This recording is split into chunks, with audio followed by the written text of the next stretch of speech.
Hello, everyone, and welcome to another Horrific Chat. I'm joined by Anthony Caro and Chris Regan as we continue our Icons of Horror series with Frankenstein in film. Based on the 1818 novel by Mary Shelley, Victor Frankenstein and his monster have been staple of the horror genre for over 100 years. Tonight we plan to look into what has made this story last so long and the various iterations that have been portrayed. Steve hopefully will be joining as well. He's having internet issues and he just didn't give the right sacrifices today. What can I say? Mhm. But so first of all, Tony, welcome back. Good to see you again. Oh, it's good to be back. Oh, glad. You always wonder when I talk to somebody first time. It's like, okay, right, are they ever going to talk to me again? What about what have I done? And welcome, Chris. Uh, Probably your first time in the show. How's it going, buddy? yeah, Uh, actually, start with Tony. Just for people that don't know you, do you want to give a quick introduction? Who you are, what you're about, and all that kind of good stuff. Hi, my name's Anthony M. Caro. I'm an author. I have now just released my fourth book, Dreaded Invocations, and I'm starting to get back involved with independent filmmaking. And I have a rather lengthy career as a full-time ghostwriter, a freelance writer, a film theorist, essayist, and I write a little bit about comic book history and pop culture and other fun things. Fantastic. And Chris, do you want to give your debut on the? yeah. So I'm a writer, a screenwriter, and author. Um, I wrote the film Paintball Massacre, which Colin reviewed. I'm very grateful for that a few weeks ago. Are you though? Um, I Some know I am. people I aren't. definitely am. I really. I sent it. I sent it to the producer. He was very happy with that as well. It's good to get any sort of No, there's some good points in that review. But yeah, I wrote that. I've written. I wrote a film called London Heist as well. And have various things sort of in pre-production and various stages. But yeah, and I just wrote a kids book called Noobs, which is a kids sci-fi book, and I also do a film podcast as well called Just the Thing. Me and another writer, we take a film every week and we try and put John Carpenter's The Thing into the film and see how that affects it. So yeah. Fun times.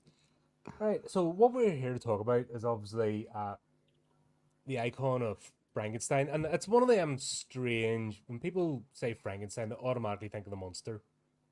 It's one of those where the character's overshadowed by his creation Mm, in pop culture and has been that way, and it's still actually a a bone of contention and a form of conversation with people that bring that up because there's still people who just think of the Halloween masks, they think of the figurines, they just think of it's alive, and mm, uh, all that kind of stuff. But it's interesting. With it was the same with the Dracula film stream.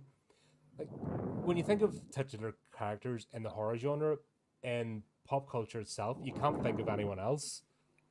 What is it about mhm. this story? What is it that's made it last so long? I think there's a couple of different things there. I think one thing, just as you mentioned, the I think Boris Karloff's face, that the makeup and that Mm-hmm. is so iconic. It's almost separate from the story. I think it's this pop culture icon that is just in people's heads, even now, Mm-hmm. when people think of people who've probably never Well, seen. Yeah, so I think people who've probably never seen the film, like young people today, probably no, I would not have not sat through Frankenstein, but they probably still would recognize that. So I think that's part of it. But I think the basic premise of this sort of, there is I mean, there's lots of aspects to the story, but the reckless scientist part, I think, continues to be relevant now and will always be relevant. Um, yeah, I think that's interesting. what are your thoughts, Tony? Well, it sold when it first came out. It was the Mm, novel sold very, very well, and they quickly, they really being they plural, lots of people started to produce stage plays or try to produce stage plays on Frankenstein. And unfortunately, we don't have a lot of records because I think the first stage play was might have been around 1823 or something like that. And you Mm-hmm. have a lot of theatrical productions or planned theatrical productions that that spawn, good 100 years. So by the time Karloff came around or Universal came around, I mean, there had been many, many, many theatrical versions, and there were a few silent film versions. So that was keeping the novel alive.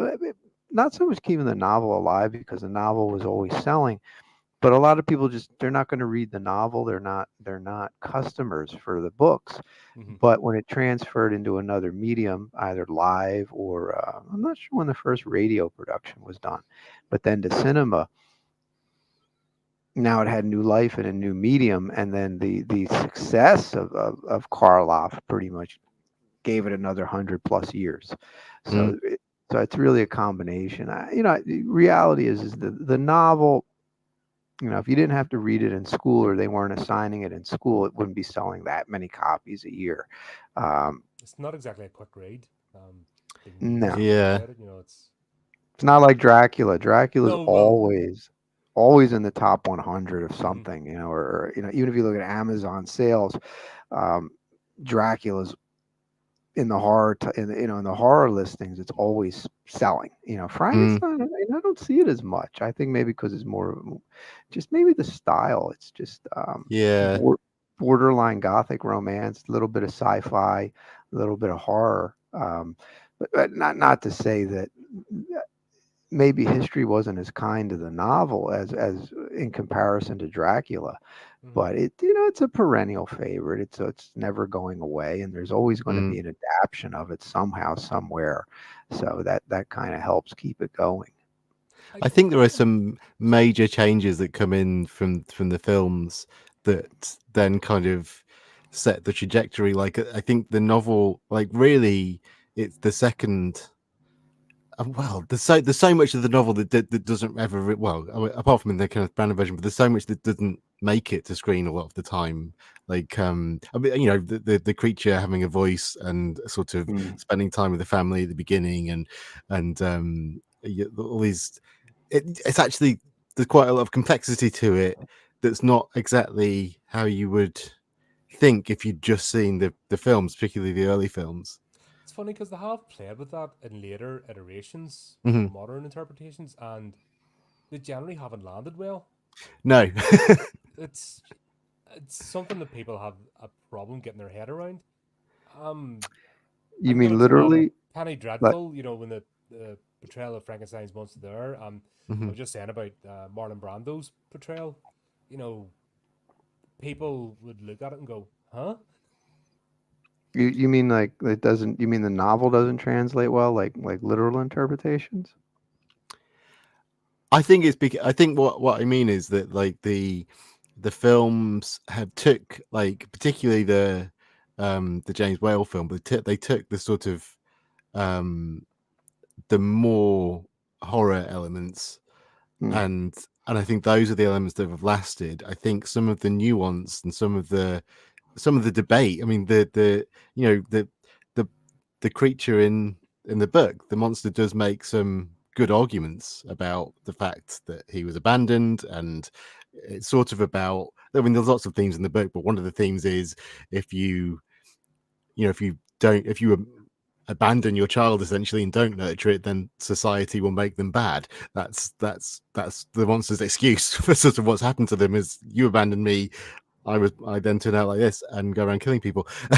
But Mhm. it's like things like that just don't really come into a lot of the. I mean, as you're saying, Colin, some of the later ones have played with it, but certainly there's a good stretch where that kind of stuff just didn't even really get picked up. I mean, even in Bride of Frankenstein, which I guess tries to take on more of the second half of the book, Mm-hmm. doesn't really get into that kind of that level of nuance because you've still got a creature that doesn't talk in that film. So it's But Mm. he's still sort of a lumbering beast, and yeah.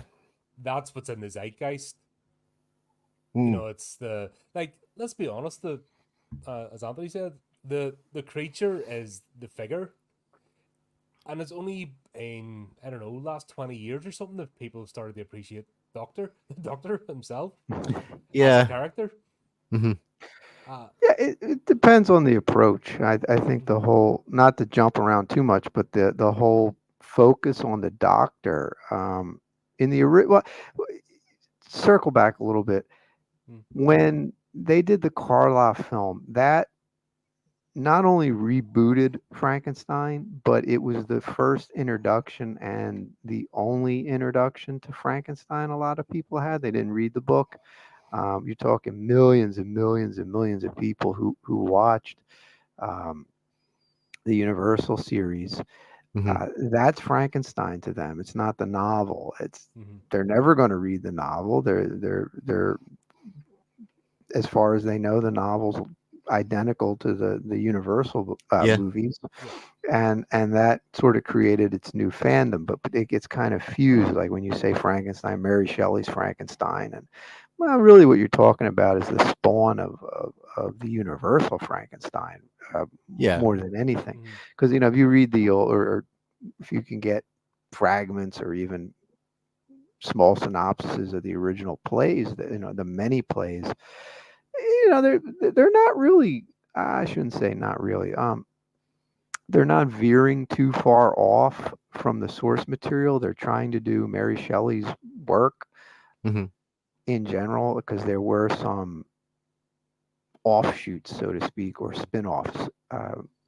I like I said, a lot of the material is just not easy to find. I don't even know. I mean, I can't imagine how many copies of some of these plays are still around Yeah. after 100 years, after 200 years, oh, excuse well, me, 150 years.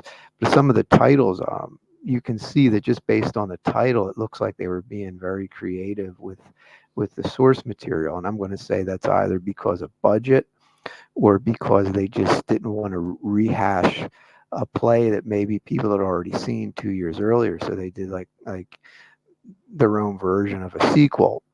Hmm. But the monster, and the doctor are the primary two main characters, and in a way that's similar to what happens with Karloff's the Karloff trilogy, the first three Universal films. When you get to Hammer, and that's what I'm saying, where you jump ahead, that's mhm, where the focus completely shifts to the Doctor, and the Doctor's the Yeah. recurring yeah. character, even though it's not the That's same Doctor. yeah. You'd Mm. think that Peter you think Cushing in, absolutely just you know he created his own monster. The narcissism Yeah. of him and just the Hmm. coldness he brought into it, where everyone else has played Doctor Frankenstein's always been that Yeah. where uh, Peter Cushing brought a more calculating, sinister aspect to it as opposed to the mad Yeah. scientist.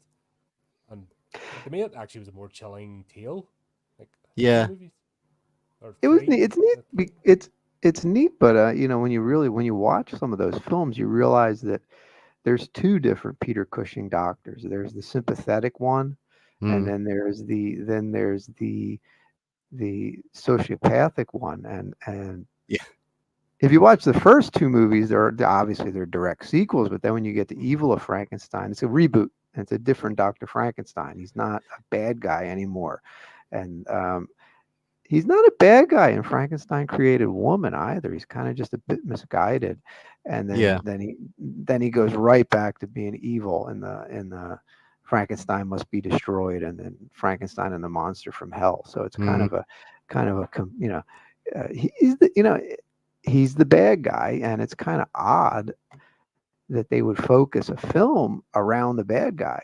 Um, I think the like the quality of those hammer, like Hammer in general, when you look at like the first ones of all of them are great. Like the first Frankenstein, the first Dracula they do is mhm. fantastic, and then they kind of, I mean, you end up with seven golden vampires by by Oh the end God, as you that progress. You is kind of, they get when worse we and did worse, the and I Dracula think, and film stream. That is my worst ever betrayal of Dracula ever.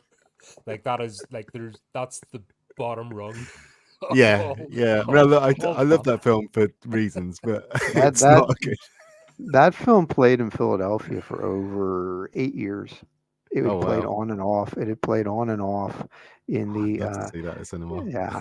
Well, these were the kung fu theaters, which you don't have anymore. You used to have those one or two theaters in the major cities that ran nothing but double features or triple features of kung fu movies, and they were going strong until the mid '80s. But the Seven Brothers Meet Dracula retitle version, that was constantly playing in and out of theaters. So it just didn't do well when it first came out. There's one scene I know we're going off on a tangent, but that's what this show's about anyway. One scene I'll never forget is we're in the cave, and all Dracula's the seven vampires minions appear. Yeah. And then everyone stops and they walk off set, and they forgot to cut it out of the film. So they all turn around, so they walk off set, and then they all turn around as if they've vanished, but they forgot to cut that bit out when they walk off. Some of that in that scene, I know exactly what you're talking about. And so if you watch some of the extras in the background playing the minions, they clearly don't know what they're doing. There's one guy who's just dancing around. It's that was special. Yeah, that's when this is it. Like Hammer would chase trends, and they were chasing a trend. So the kung fu trend. So they were desperate, and it's a shame because. But they had hit and miss. They had Vampire Lovers, big hit. Dr. Jekyll, Sister Hyde, big hit. Captain Chronos Vampire, flopped. Devil Rides. We're actually covering the Hammer series at the moment. We're 13 movies in. Cool. So we're doing the Shadow of the Cat next week. Okay. So we're doing them in chronological order, working through them, and it's interesting when you take the rose-tinted glasses off of yesteryear. Oh, they were all fantastic, and then you watch some of the stinkers. You're like, right, okay, nothing. Yeah. It was always like this for Hollywood or movie industry. Yeah. I think Peter Cushing was always good value. Like whatever he's in, he's good value. Like he's always doing something. But I think the scripts maybe didn't keep up. Like you can only work with what you've got. Yeah, exactly. I remember sorry, go on. They would book him for one day, and he would pick up a paycheck for one day. And then his face, his name, and everything would be in every single marketing material for that film, and it really was just a cameo. So the Amicus films were terrible for that. Yeah. They gave him some good roles like in Tales from the Crypt, but I was watching. Oh, no, it wasn't Amicus. No, he should have been the barman in Tales from the Crypt. I have made that argument. Peter Cushing had been the barman. That movie would have actually made sense. Right. Yeah. Okay. Rather than just a bunch of randos going in there, sitting down and just telling their life stories. Yeah. They needed a catalyst there to start that conversation, and the fact that there was a bar and no barman. Where every other Amicus movies had a point of view character, basically the narrator. Strange movies. But what I've just remembered? They were fun. Captain Chronos was supposed to actually have Peter Cushing come in as Dr. Frankenstein. That was one of the planned sequels. Okay. Didn't happen. I mean, that was not going to happen in '76. It's just you're too late. Yeah. Gothic horror was out. Yeah. That's the thing. Yeah. But even though the trends are out, for example, these characters, they have endured. That's one thing.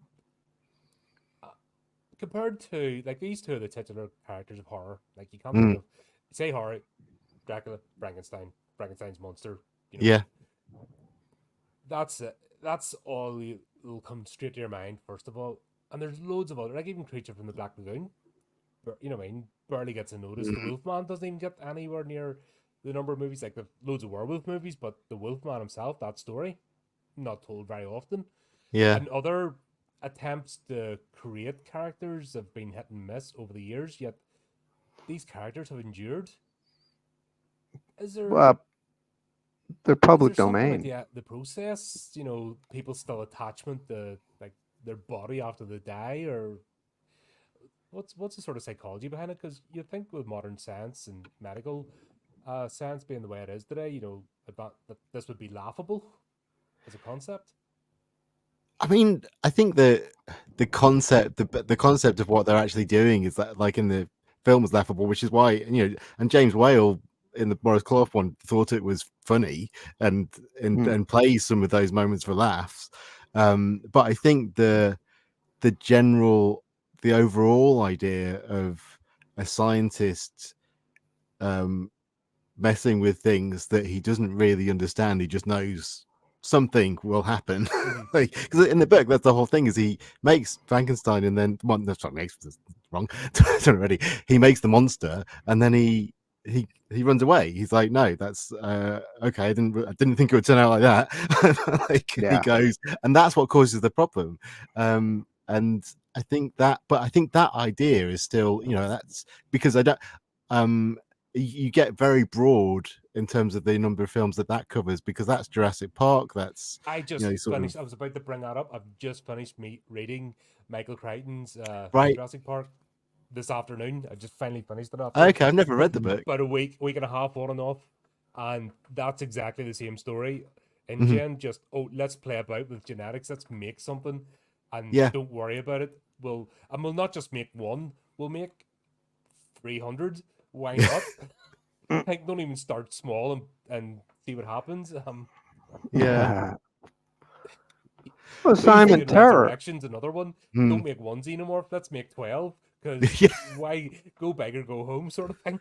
Yeah. You remember Simon Terror, Paul Nashi's movie? I don't think I've seen that one. No.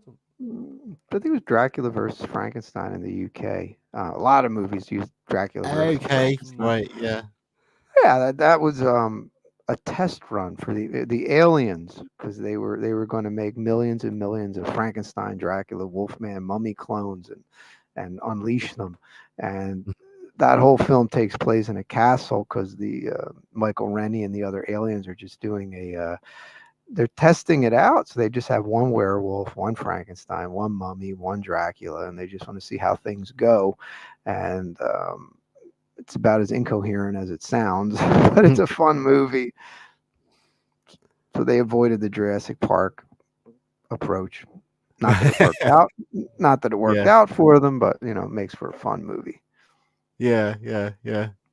But I think there's something, like, if you look at it on a technology level rather than a medical, rather than a biology level, I guess. But like, you look at things, like, I think the closest, and this has already been done in films, but the closest thing to creating life in a way is what we're doing with AI, and that's wherever that will go. But the technology is still moving quicker than we can really figure out. Before you've had chance to really think about the ethical implications of this stuff, it exists and people are using it, and that feels like there's some relevance there, that there's something in that goes back to Frankenstein and the ideas in it. Yeah, it's scary. It's scary social about media, what we're sitting on now, and the internet. Yeah. Let's build the thing first and let a few billion people play with it. But what could go wrong? There's an underlying paranoia or an underlying concern, with Frankenstein and with Jurassic Park and all that. And I think that plays to a theme of nervousness about, where is all this going to go if it's not tempered with a safe approach, just bringing the monster back, or raising the dead. I mean, all the ethical questions, and the abandonment theme also takes that to another level, where you say, well, what happens? Can you just say, no, this is wrong, and then just walk away after you've created life, and just saying, let's just cast this character out? There's a lot of anxiety in the novel, and an underlying anxiety in the more serious films, before the character just becomes a gimmick. So that kind of drives the popularity, because when you have really B grade or Z grade characters or material, they don't really last. They kind of run out of steam. But the underlying character of the doctor, the underlying character of the monster, is very complex, and even in a very low budget, nickel and dime gimmicky production, some of those elements still come through. So it helps keep the character popular. Whereas, the Gill Man, I mean, Creature from the Black Lagoon, I mean, you have a great first movie, and Mm. then a follow up that's kind of a retread, and then a third movie that's not You've that nowhere good at really to go with it. all. Yeah, and then, the other thing also is you know Frankenstein is not copyrighted anymore. It's all public domain, so everybody can run with a Frankenstein film. Mhm. So you just get more of them, and you get more interpretations, and you get different versions that might be appropriate for that time period or that format. Um, I don't want to say it's overlooked or underrated because it's still going strong after almost 50 years. Andy Warhol's Flesh for Frankenstein was perfect movie for its time period. It came out 73, 74.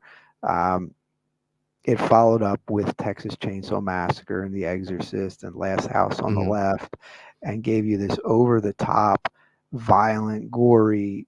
Although the gore is phony baloney, it's just about as fake as you could get. And then Mhm.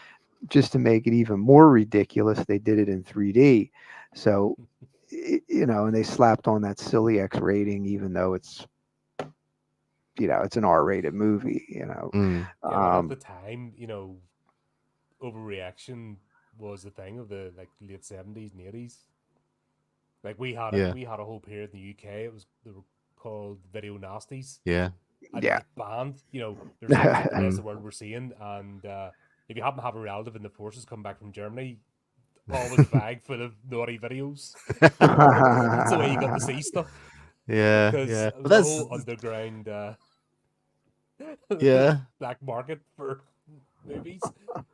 Yeah. Well, that's the thing. Well, I didn't see Texas Chainsaw Massacre until the 90s when they sort of Oh, the lifted the remake, yeah. ban eventually, and Wow. it got a cinema release.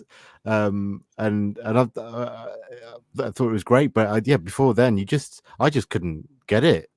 Mm. So We had a local video store, and you went in. I was like, right, how's it going? Merry Christmas.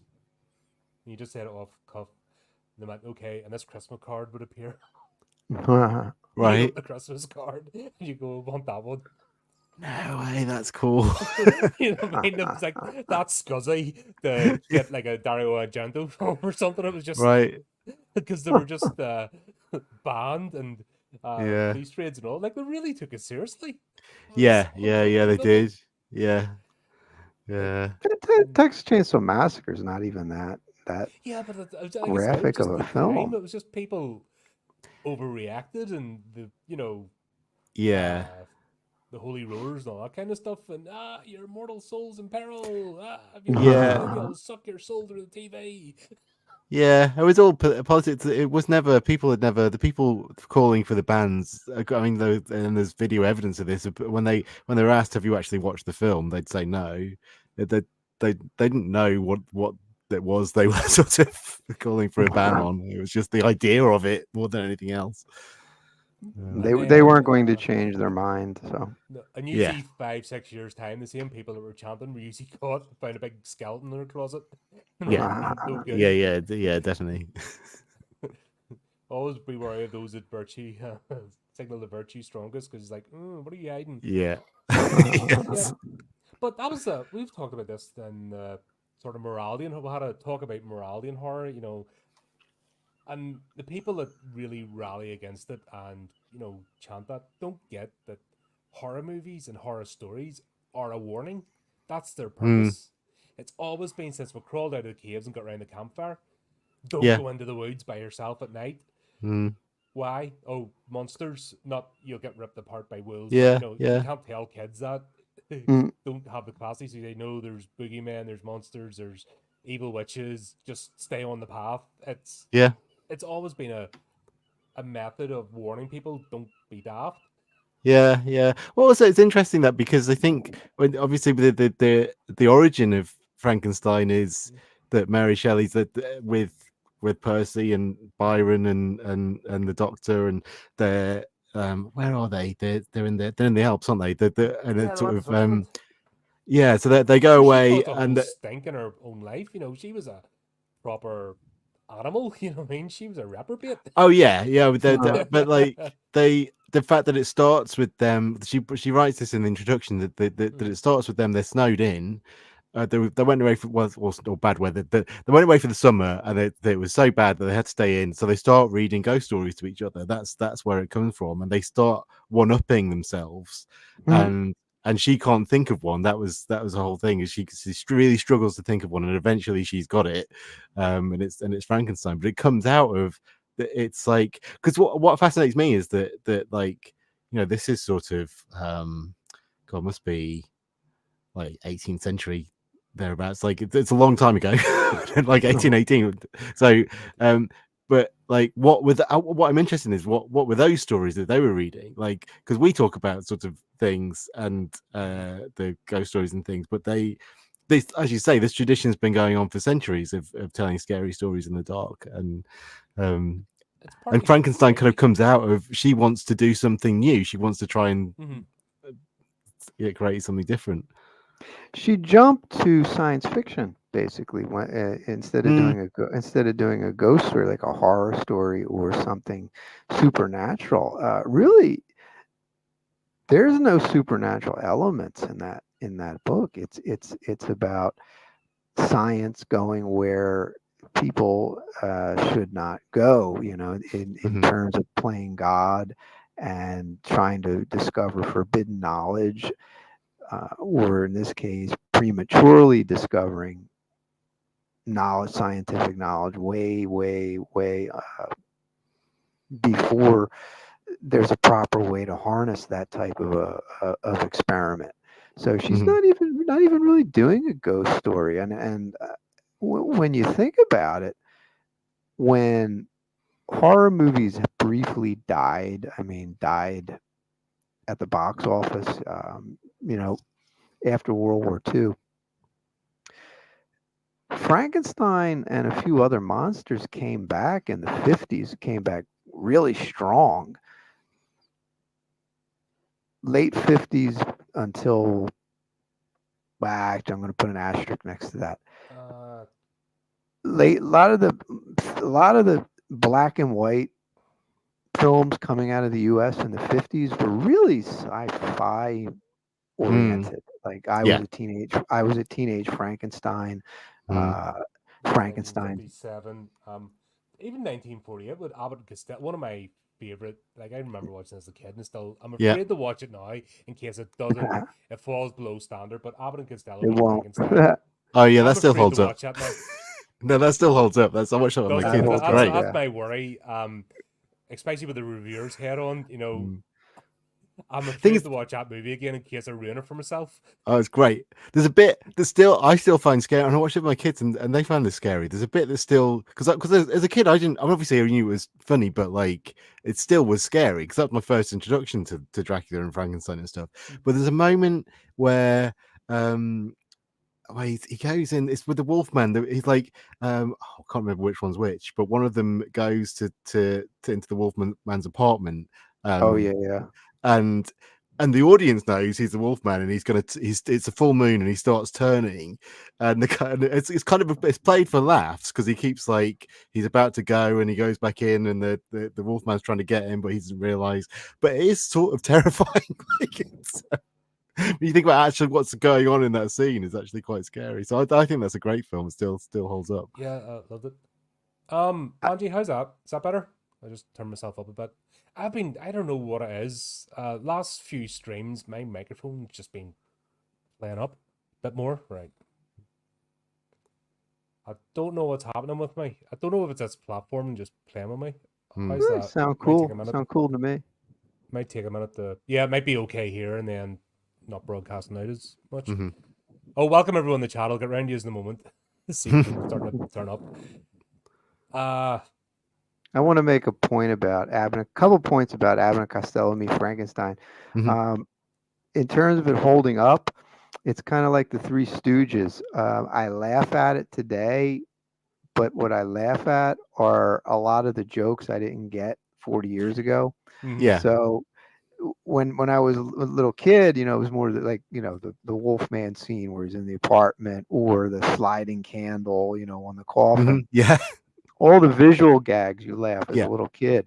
When you get older, you start to get you start to understand some of the adult humor in there, because a Yeah. lot of those movies, especially cartoons, short films, you had humor for the kids, and then you had humor for the Yeah, it was adult. always in two layers. Mm-hmm.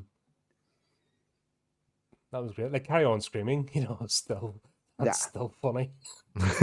Holds up, but they've all the like slapstick stuff for kids, and then there's the Yeah. adult humor laced in between, and you're just like, Mm. if you take the humor out of Abbott and Costello Meets Frankenstein. Well, first of all, Abbott and Costello Meets Frankenstein is exactly how you want to do a horror comedy. You Yeah. keep the horror straight. You don't Yeah. mhm. you don't cut the legs off of the monsters. You don't do that, or you're going to ruin the film. You have the monster and everybody. You have an entourage of straight men, or straight characters, and then you Mm-hmm. have the scary monsters, and then you have the goofy comedic characters, and they're kind of, Mm. the comedic characters are comedic in their own little bubble. Yeah. Everybody else is playing it straight in the normal world, Mhm. and they're acting goofy. So it doesn't detract from the plot that you're trying to tell, and it doesn't detract Mm. from the monsters, because Dracula has to stay scary for this movie to work. Yeah. A lot of the humor is based off of the tension, and not trying to believe that these monsters are real, and a lot of that plays off of the fact that Lugosi is really menacing. Mm. And I mean, I'll go so far as to say that, in terms of a horror movie, Abbott and Costello Meet Frankenstein is a vastly superior monster rally to House of Frankenstein, House of Dracula. Yeah. Glenn Strange, he played the monster 3 Mm-hmm. times. They didn't give him anything to do in House of Dracula or House of Yeah. Frankenstein, but he's a lot more prominent in Abbott and Costello Meet Yeah. Frankenstein, and Dracula gets a really great role, Yeah. and the wolf, really in the Yeah. first, in the two. They almost tell their stories over again, in that, if I remember. Well, how They go through each of their tragedy arcs in the Yes. in the Yeah. movie, in a comedy movie. It was cool to see. It was almost like, okay, let's introduce people that aren't fans of horror into the horror genre through this gateway. Mhm. Yeah. That's what it did for me. So yeah. But well, it really vitalized Abbott and Costello's career, because they were kind of on the way out, and Universal Monsters was just considered just dead. It just was considered a dead property. And again, it was the atomic bomb. In the end of World War II, it ushered in the sci-fi era, and these characters were considered old hat. They just weren't considered scary, and so they made them a foil for comedy, but they didn't undermine the characters, and I think that definitely helped, and I think it helped set up the return of the Universal monsters, and the return of the horror genre, because they were not trashed in a comedic film. They were honored, or enamored, and when these films, the earlier films came out in syndication, I think that Abbott and Costello Meet Frankenstein kind of brought them back to people's attention, and it led to the re-release of Dracula and Frankenstein, and I think 51 or 52, which did extremely well. And then you had the shock theater package in 56, 57. So I think Abbott and Costello Meet Frankenstein was far more contributing to that success than people think. No, I wouldn't disagree with you at all. But also shows the strength of the character too, because, like I'm saying, the Wolfman, but barely get a Wolfman story.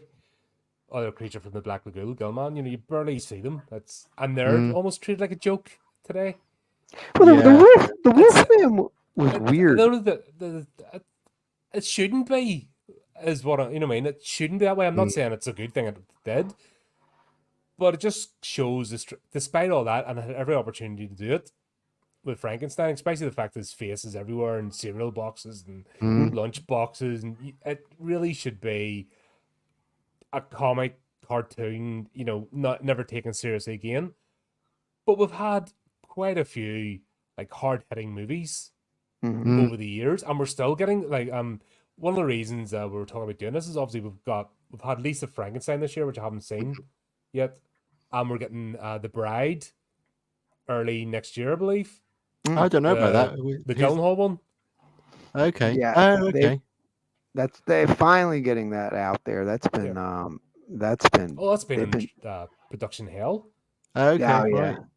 Because they keep trying to do the dark universe, and they keep trying to reboot the monsters. Is that one of those? Right. And they don't know how to do it, and it's not hitting audiences. You know, Yeah. you know. See, more thing you got to remember about Universal is that it's a company, and the Universal monsters are just trademarked, they're intellectual property, and you can do whatever you want with them.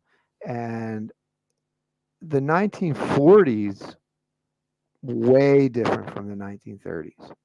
In the 1930s, the monsters were scary. They were borrowing. They were borrowing a bit from German expressionism, not a lot, but the idea that it was a nightmare, that it was real, that they didn't do a direct sequel to Dracula because they couldn't come up with a credible way of bringing him back to life. I mean, even just pulling the stake out, they're like, no, that's too easy. So that's why you get Dracula's daughter. Yeah. In the four, like everybody says, the Universal monsters, you know, but they try to make it sound as if 1930 and 40 were this seamless transition, but it wasn't. It was the studio basically said, nah, we're just going to make these movies for kids. So they started doing escapist films. You know, Frankenstein meets the Wolfman being Ghost of Frankenstein, I think might be even Son of Dracula. So basically almost anything after Son of Frankenstein became more of a kids film, you know, because you get the Ghost of Frankenstein, and you know, it's an okay film, but you had the Karloff trilogy was really excellent. And then Ghost of Frankenstein, you're getting like this 65, 70-minute B movie, you know, that doesn't even make any sense, really. You know, like you know, Igor wants to conquer the world and all this other kookiness. You know, in the meantime, the monster can't even get out of a fight with 6 cops. You know, and he's, you know, right. It was you know, meh. You know, even House of Frankenstein, House of Dracula. I mean, those are Wolfman movies. That's what I meant before when I said the Wolfman was weird. Those are like, they're not Dracula or Frankenstein movies. The Wolfman is the main character, but he didn't have the marketability, so they used the other monsters in the in the name. You know, like even Frankenstein meets the Wolfman. They give well, I got to be careful there. The finished film, the Wolfman is a lot more prominent, but the original script and the original director's cut, Frankenstein / Igor was far more prominent. And in a way, it's like, is that even a Frankenstein film? Because if he's not the Frankenstein monster anymore, he's Igor from the 2 previous films. Yeah, he's just in the monster's body. It's funny, you can draw parallels to today where they create a brand or a phenomenon, and then they lose confidence in it, and then they start throwing other characters to prop the character up, and then they write themselves into a corner. They don't know where to go. Yeah. And they wonder why the audience just drops off, because it's either lack of bravery or creativity or a combination. It's just instead of having a concept and having faith in it, like, oh, what's the latest market share saying today? Oh, right, okay, we'll change everything to suit, you know, and that never works. I also think they go too big every time. Like, you look at the original Universal films, they're all quite small scale. Like, they're, you know, 1 or 2 locations. I mean, Frankenstein, I guess, has got a bit more, but they are quite small. I think of the recent Universal films, I think the best one was the Invisible Man, because it just did a small scale version of that story that was scary. And I think that if I feel like if they hadn't done the Tom Cruise Mummy that way, if they'd maybe done, because again, you look at the Karloff Mummy, it's such a small scale film. Yeah. I think that would have been the way to go, rather if they'd Even wanted the to Christopher reboot Lee it. mummy, that mummy was Yeah, terrifying. yeah. That's the thing. Yeah, and I think it went That's a too big. future stream, by the way. I think that's Right? Yeah, because funny enough, that's another character stood the test of time and had many iterations and yeah.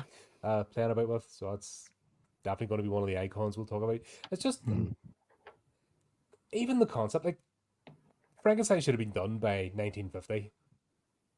The idea of it, not sci-fi horror, obviously, because there's like Yeah. Orson Welles had come in at that point, and there's like loads of Quatermass experiment and all, you know what I mean, with loads of sci-fi horror coming in, and even before, like, when a proper hit in the 70s, everything was sci-fi. The idea of Frankenstein's monster and that particular story should have been dead and buried. Yet it's endured, and it's had a, head and shoulders above everything else.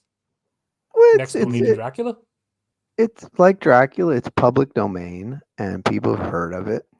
And you can just bring it back, and you can tweak it a million ways. Yeah, but that doesn't mean it's going to be popular, or you can what have they just made there recently? Mousetrap, using Steamboat Willie's character, and it's a dud. Yeah. So you can do that. It just because you can make something doesn't mean it's got the magic. You should.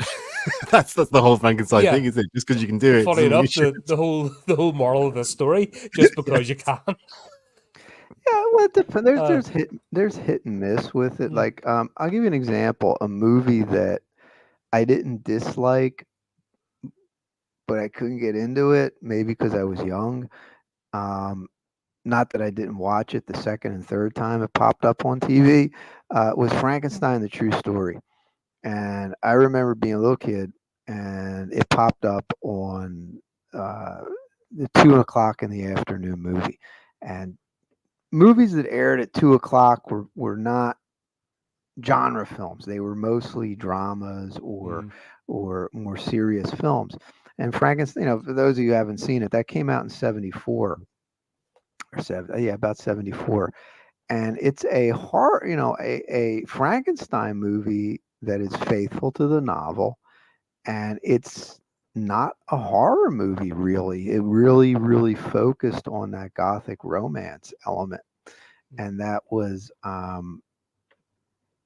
that was actually supposed to be the first of several TV movie miniseries. Like they were going to redo the Wolfman, they were going to do Dracula that way, where they not so much de-emphasize the horror, but they were going to focus on the romance and the more melodramatic elements. But it just didn't work. Well, Rice had already done it anyway with vampires. Which one? People wanted that. Anne Rice. Oh, yeah. If you want romance, gothic romance, you know what I mean? You just read Interview with the Vampire and her trilogy. Yeah, but she gave horror fans horror.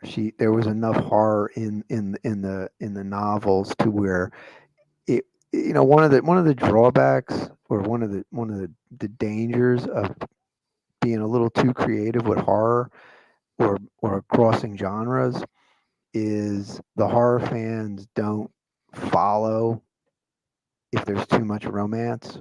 And people who are into romance and melodrama, the horror turns them off. So you don't have a big audience for something that doesn't please the fans of the genres that you're crossing. And I think that with Frankenstein: The True Story, I think that was that was the issue. It wasn't enough horror for horror fans.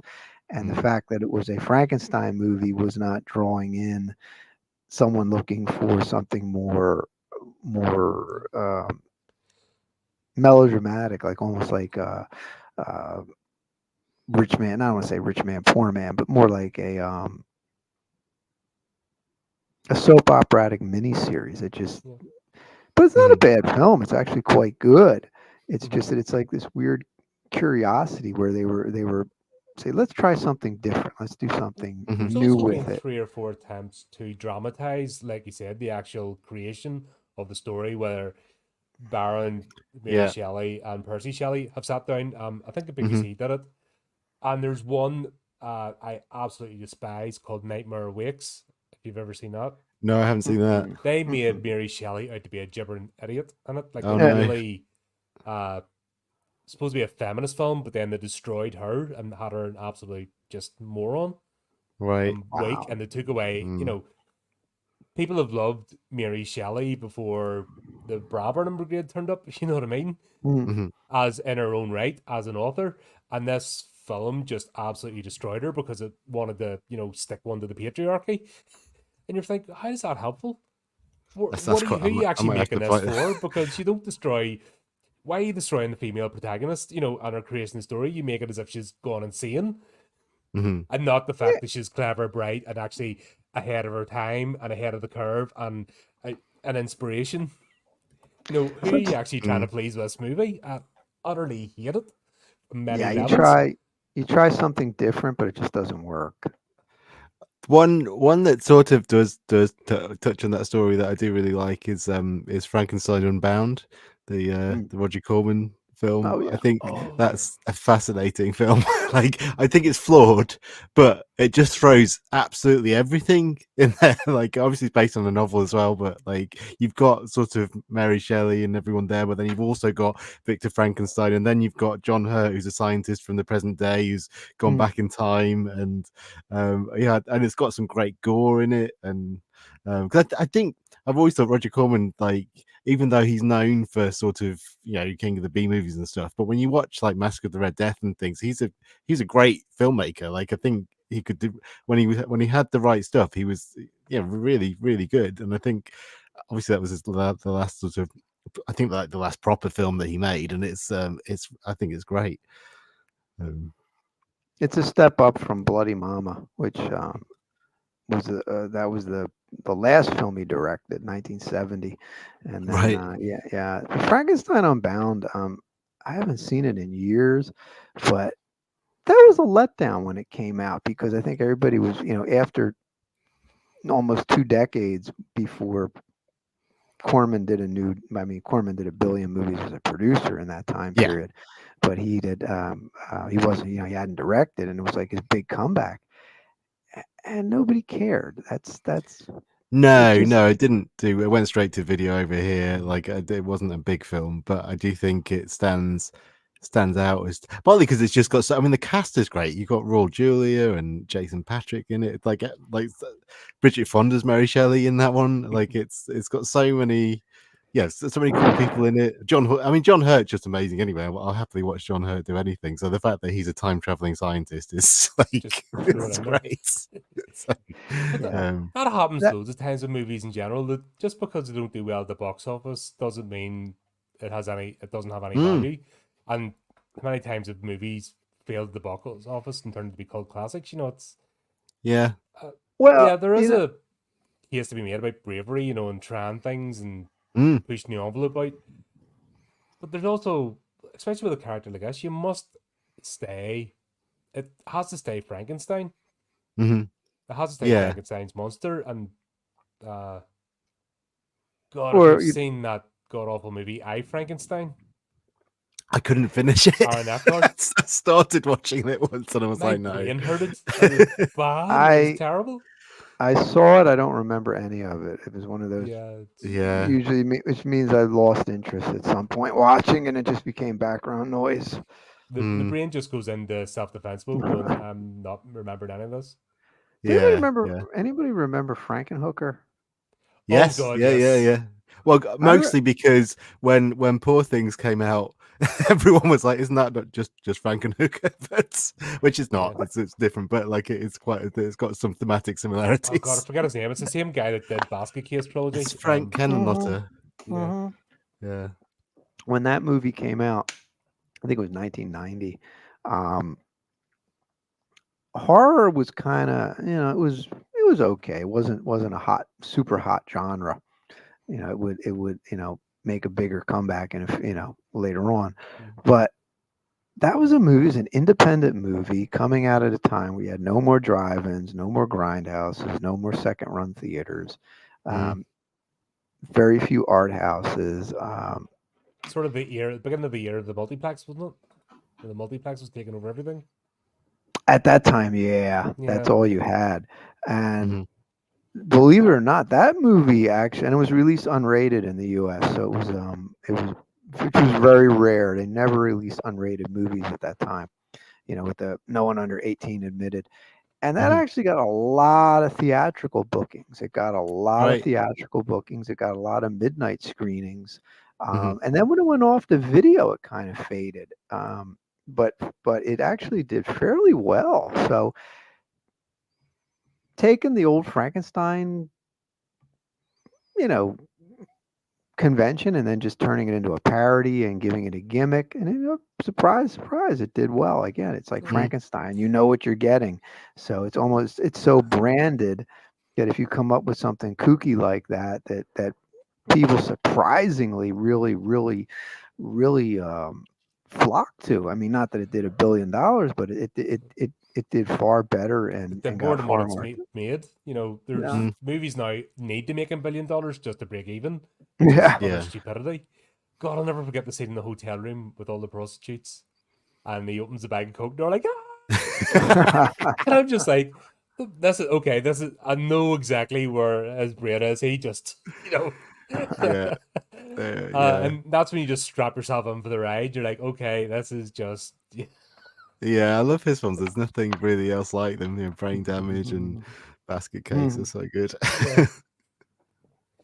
But you don't get, you'll get one director like that in a million sort of thing, and there'll be people who'll try to maybe copy that and fail badly. And yeah, I don't want to poke fun at any or put down anybody in particular, but I've seen some people try to do homages to the old classic Frankenstein movies or to the B movies from the 50s. And the end result just doesn't work, because once they get past the idea of let's come up with a gimmick, they don't follow up with it. Like Andy Warhol's Frankenstein is a crackpot satire, and it works. Frankenhooker was a thumb in the eye of the really boring, dull horror that was coming out in 1990s, early 90s. But when you just use it as a gimmick, like, well, let's just dust off Frankenstein and throw him out there, then you end up with you end up with a movie like Frankenstein's Daughter. It's just it's forgotten. It'll it's, although that's actually not that bad of a movie. It's kooky 50s horror sci-fi mashup, but that idea of just slapping the Frankenstein name onto something like what's that ridiculous movie? Jesse James meets Frankenstein's daughter. Oh, that's I haven't seen that. I know of it, but yeah. Oh my God, that was a movie that I read about and as a kid, and then it popped up on TV one Saturday afternoon, and it was like, oh my God, this is just dumb. I've seen that as well today with a lot of things. The Winnie the Pooh movies, that guy that created them has no sense of humor or he's no love of the franchise, and it just screams at you. Really should be just off your seat, belly roaring with laughter at the ridiculousness of it. But when you've got somebody that takes themselves too seriously and don't respect the original idea, it's never going to work. Yeah, no, I agree with that. Yeah, and that's one thing. There's more people than not have treated Frankenstein's monster and the story of Frankenstein with respect and a bit of love. And do you think that's one of the reasons why the characters have stood the test of time, or tried loads of other things and just disappeared? I mean, because weirdly, I don't think James Whale really respected the character. I think he was trying to make there's that bit. I remember what's interesting about Frankenstein. When I was at university, when I did film studies, and we watched a few Universal horrors, and because I don't know, even 20 years ago, it was still, you put in a black and white film, people were just sort of laughing at everything, and it was horrible. But Frankenstein, but they were laughing at Frankenstein, and it was like, oh, this is actually funny. Like the bit where he chooses the two brains, between the two brains, and it's got normal brain, abnormal brain, like, and he goes for it, ends up accidentally going for the abnormal. It's funny, like it's got these moments in, and Bride of Frankenstein is even funnier. It's got some great bits in. And but I don't know if that's necessarily that he was disrespecting it, but like he like, I think it's easy to forget when you look back at how sort of the iconography of that film and how sort of powerful it is, that there was a lot of comedy in it even then. But there's always been that comedic element in horror. That's Yeah. the, you can't bring people up to here and keep them there the entire movie. Yes, You yeah, need yeah. the moments of levity. That's where a horror movie does well. And maybe it was unintentional comedy. Maybe it's us looking back at the delivery, but I think that like he Clive, didn't want. I forget a certain. Clive was playing it straight, and it's it's he was Yeah. playing. He was. Well, that was He wanted to ascend to godhood.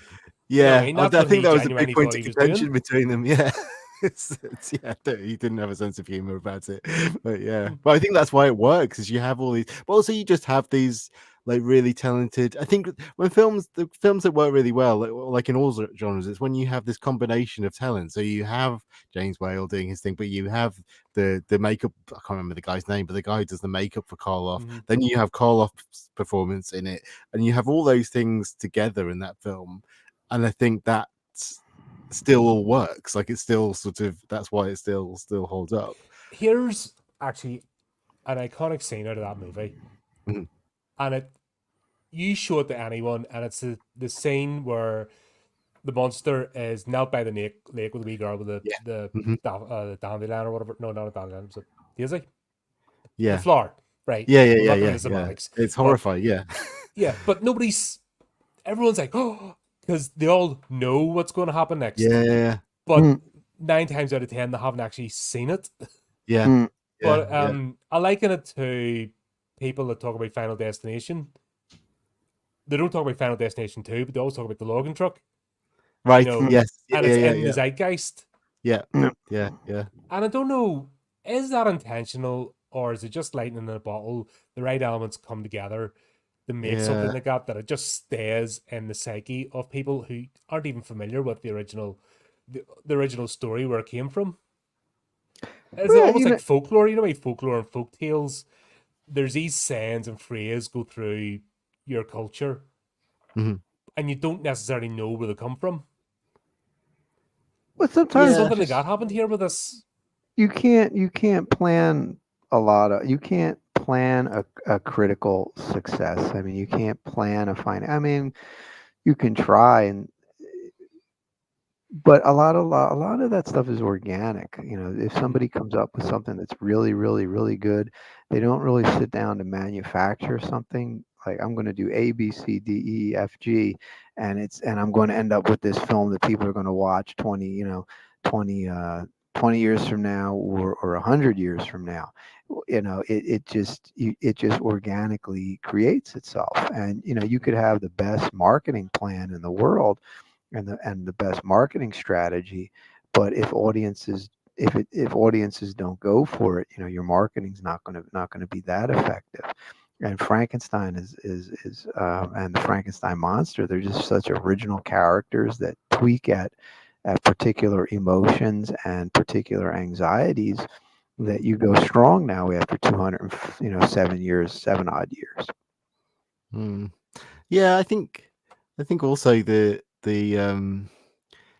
it's all like, we keep sort of going back over, like back to like Dracula and the Universal Monsters, and I do think there's something to be said that they're all tied in together. Like I don't think you get Mary Shelley's Frankenstein, the Kenneth Branagh film, if you hadn't had Bram Stoker's Dracula, and that had done well. So you get like the next logical step is, okay, we'll do this. And I think you sort of get that throughout. Every now and again, they'll try one of them, and if it does well, then you'll get another one that maybe won't do so well. But like, you sort of, I don't think that kind of happens. The Branagh film was not bad. It wasn't bad. I remember watching it when it came out. I remember the weekend it came out, and there were a couple things that I think kind of hurt that movie. Like probably the only reason it went into production was because Bram Stoker's Dracula came out first, the Coppola film. Mm. Yeah. That preceded it. I don't remember the timeline, but I'm gonna if it check. But I'm pretty sure it did. Yeah. yeah, I mean that's why they greenlit Frankenstein, because Dracula made money. So let's do a Frankenstein movie, and Yeah. that's Yeah. that's not the best starting point. Um, the other issue was De Niro is not bad in that film, but I remember the funniest critique was that he's not playing the monster. He's playing Brando's Colonel Kurtz from Apocalypse Now, and Hmm. in a lot of scenes when he's the monster, or his dialogue, it's like, yeah, this is like really similar to Colonel Kurtz. Like, where did you get that? Right. It's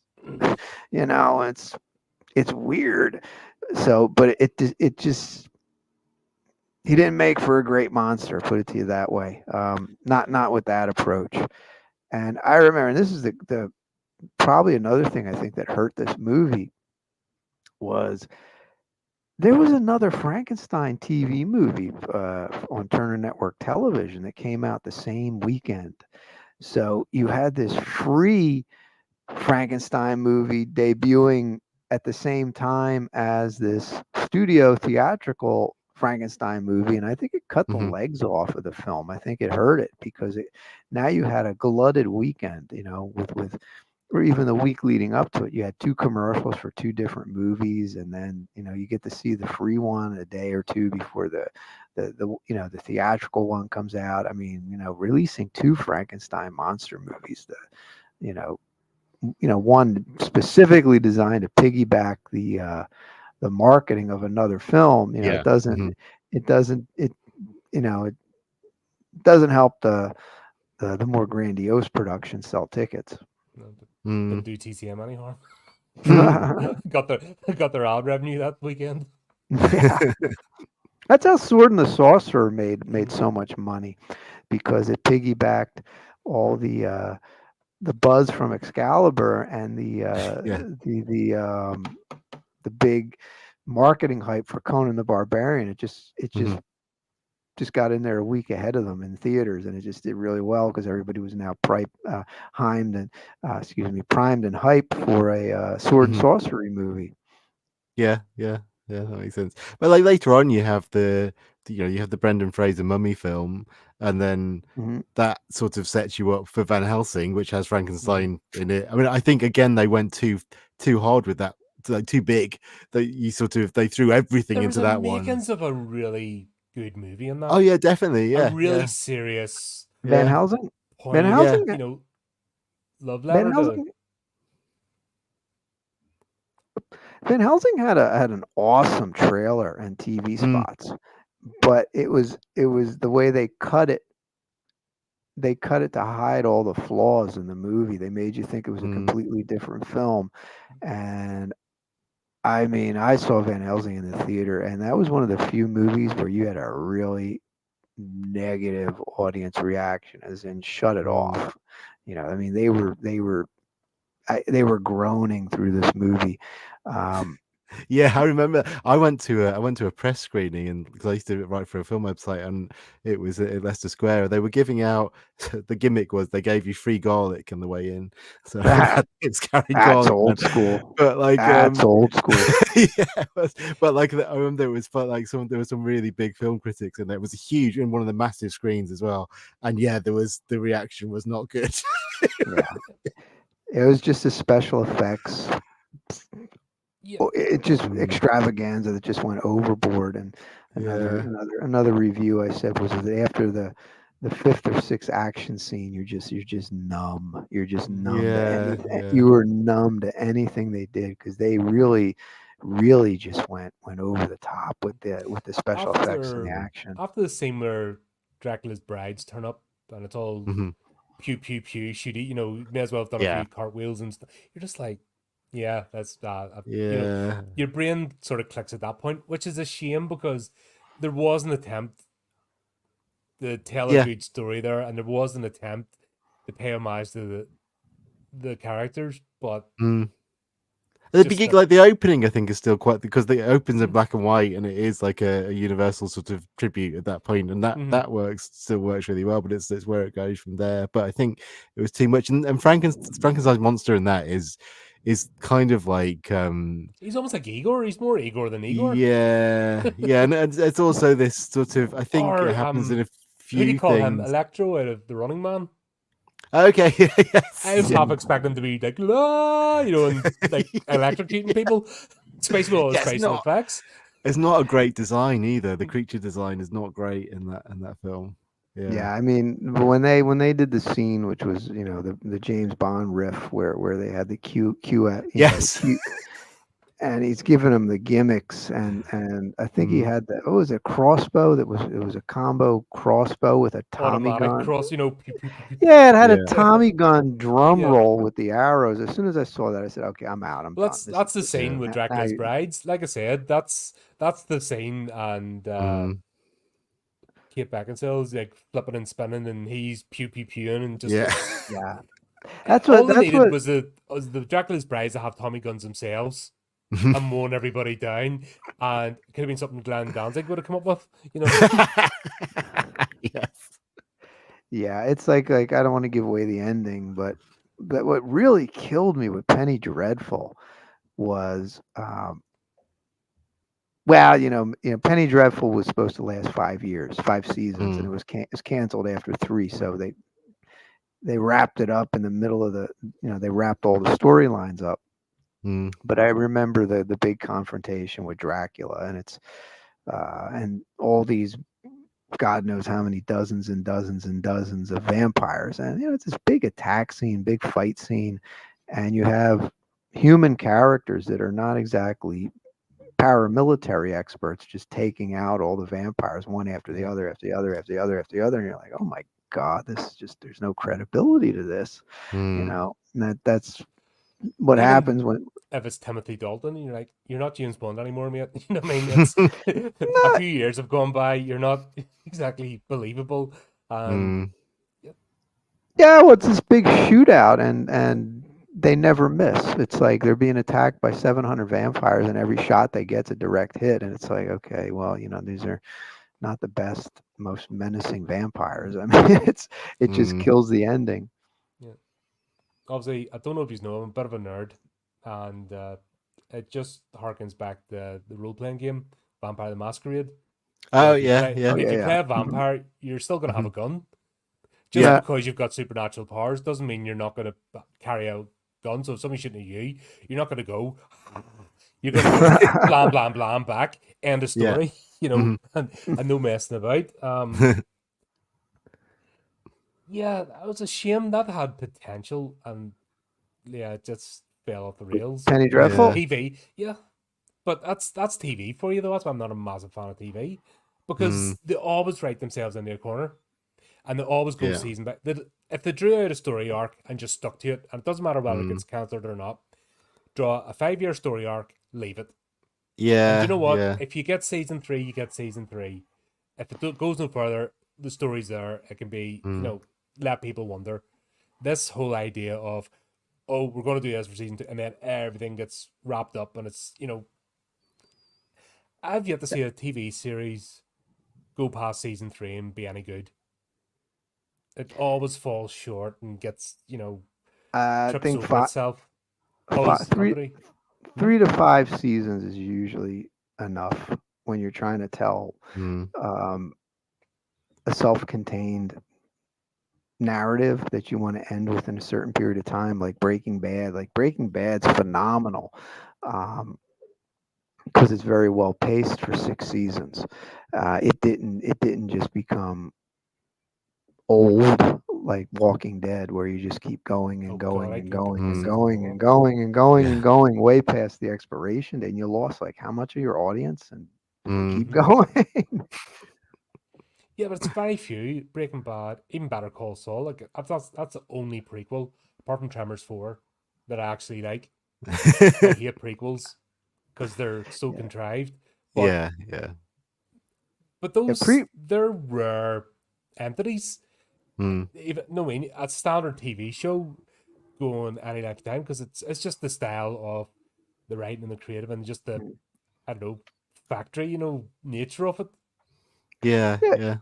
yeah. Prequels can be tough because it's hard to build up drama. It's hard to build suspense because you Mhm. know how it ends. Yeah, You yeah. already know. In fact, you know beyond the ending, and sometimes things that you try to make important in the prequel they don't mean anything in the real movie or the real TV show because when you Mhm. Mm. all this is leading into something that you know where it's going. So that makes it that's why prequels are a bit hard to do. Yeah, Um, I don't see the point of them. No, n- no. n- no, I think it'd be more fun.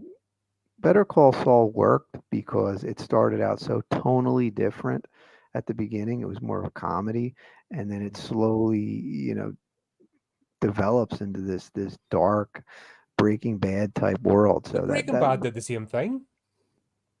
If you think yeah, well, about Walter White at the beginning, he was just an Mm. absolute goof, and him and Jesse yeah, Pinkman were just absolute morons bumbling about the place.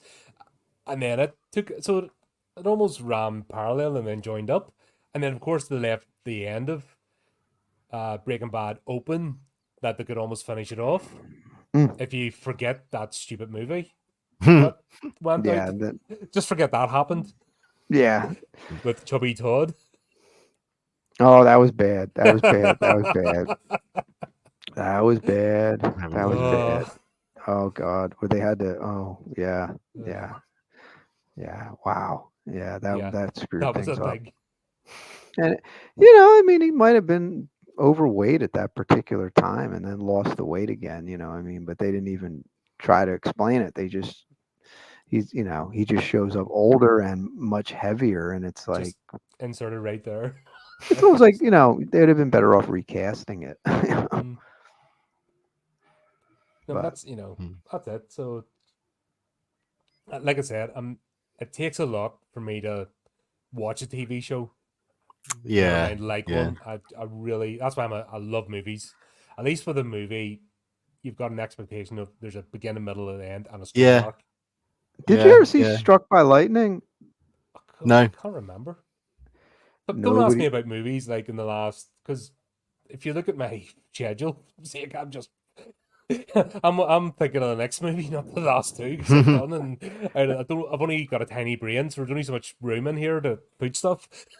Yeah, Struck by Lightning was one of those weird TV shows that just popped up. I remember being one of the few. TV show did terrible in the ratings, but I remember watching it with my grandfather, like 1979, when it aired. It was a sitcom based on Dr. Frankenstein and his monster, and it was.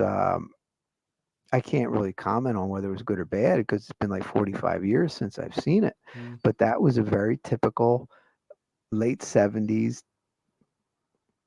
TV approach of mining the old horror movies, which was very common. And that it was odd that they would try to do a Frankenstein sitcom, and a bunch of the episodes didn't even air because the ratings were so bad. But it Right. was,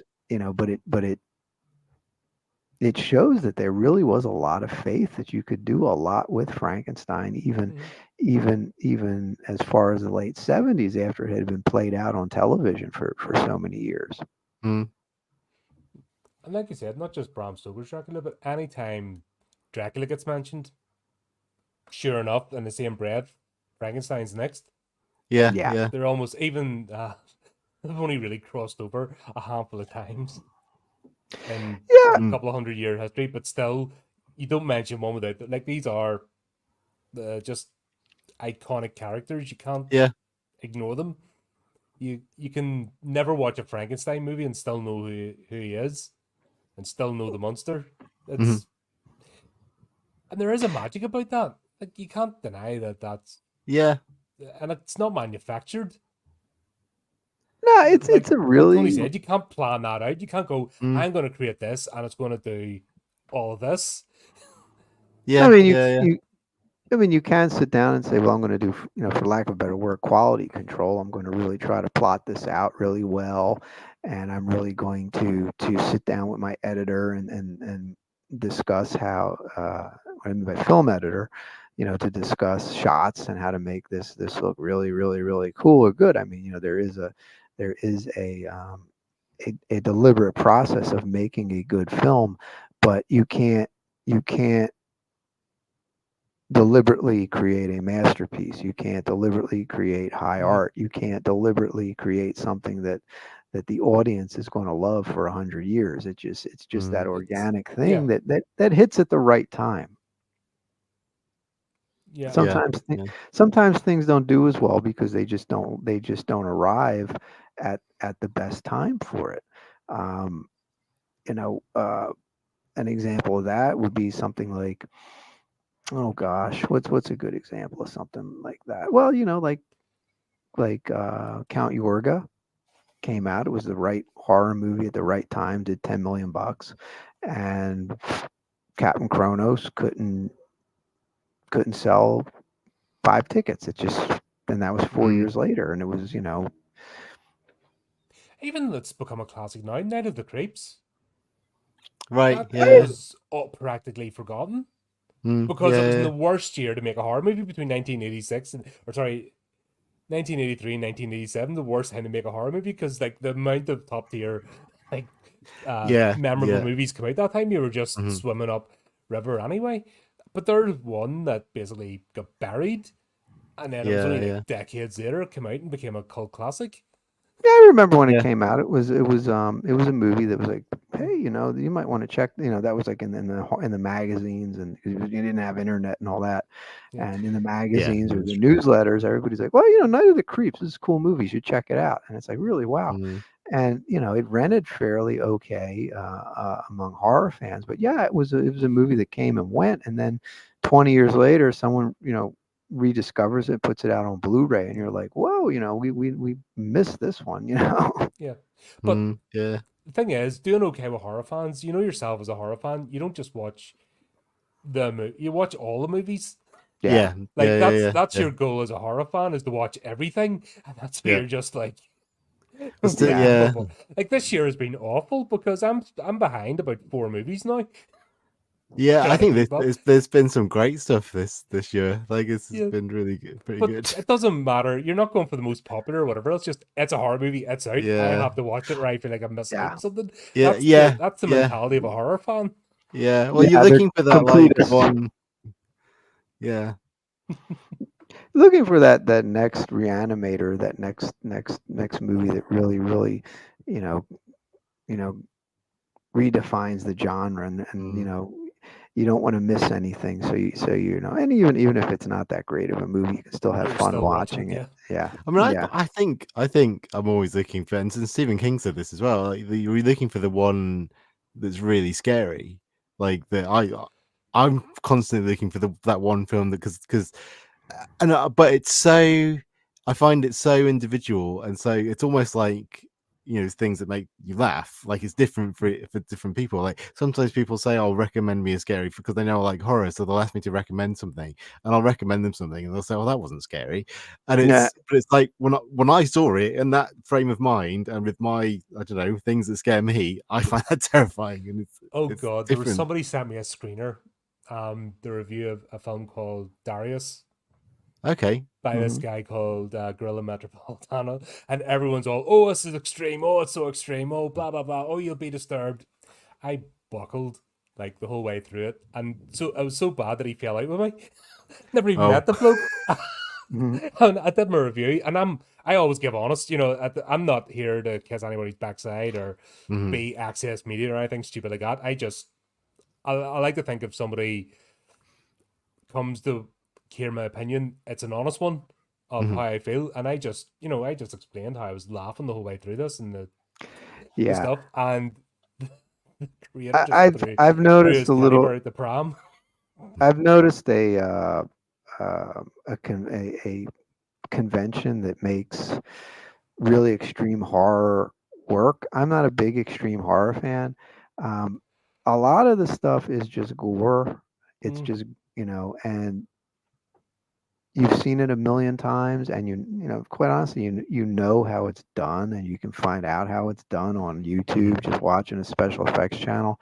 So you can do this if you wrote it down on paper and said, I'm going to do X, Y, and Z on film. You look at it and be like, oh my God, that's disgusting. That's demented. And then you actually shoot it and you watch, you're like, well, that was stupid, or that was fake, or that was just dumb, or that was poorly acted, and it undermined it. Real extreme horror to work has to be cruel. It just has to be cruel and Martyrs, mean. the original Yeah, French yeah. version. that's Mm. mean The cold spirited. cruelty in that movie. Yeah, it's a great film. Mean spirited, cruel, uh, very disturbing movie. What makes Martyrs interesting is that it is a repulsive movie, but it's a very well made movie in some ways. Yeah, and it's a film. It's about something. It's got a really interesting. They have It a deals with purpose. some They interesting believe in what they're themes, and doing. They have a yeah, purpose behind it. And yeah, it's not just, oh, I'm being sadistic for the sake of being sadistic. yeah. They're actually, the cold, calculated purpose of what they're doing is what really gets to you. Yeah, Yeah. definitely. Yeah. No, I You think it's know, a good film. when it came to the French extreme horror, High Tension, I thought was great. I thought that, Yeah, and it's it's a great film. it's incoherent in a lot of ways, but nobody cared. I mean, I saw it in the Mm, theater, and people were really just into it. It just was a very atypical yeah. to kind of horror movies you were going to get. And then there was another French New Wave film that I don't remember Inside, have you seen that? I don't remember the name of it. It was good. It was okay. Um, and then Martyrs. After I saw Martyrs, I never watched another French extreme film ever again. It's like, this is too much. And if this is if this is what this subgenre has to offer, I'm out. Bye bye. I'm out. I can't. This is just too much. And that just went, like I said, it just was cruel, Yeah. but it's not You know, the special effects. It's just the cruelty. It's just the psychological cruelty. But that's what yeah. you're not going to get scared anymore as a horror fan. Nothing's I, going to. I don't know if that's true. I mean, I don't know if that's just me. But I still watch stuff every now and again and still get scared. I think I do think it depends on the context. Like when we talked about Texas Chainsaw Massacre, and when I saw that in the cinema because they'd re-released it, I was at college and I went during the day, and there was no one else in the screening. It was just me. So, and that film's so intense because it's just like screaming and I remember just walking out like shell shocks at the end, and because it was in daylight as well. And this I lived in Stoke-on-Trent in the Midlands. Like, I remember walking out and just feeling like the world had changed. Like everyone I looked at or walked past on the way back to the bus, I was like, I don't trust you. I don't trust anyone anymore. It had done something to my brain, but it was such a kind of individual experience. Like the way that screening happened sort of fed into that. Like, I've had loads of people say, oh, that film's not that scary or whatever, or some people just find it annoying, but I can never separate it from that experience, which was really scary. So, That was me with Prince of Darkness. Oh, I love Prince of Darkness. And I tried to show my buddy Cameron it, and he didn't appreciate it. He upset me actually because that terrified the life out of me as a kid. Yeah, I was afraid to look at mirrors.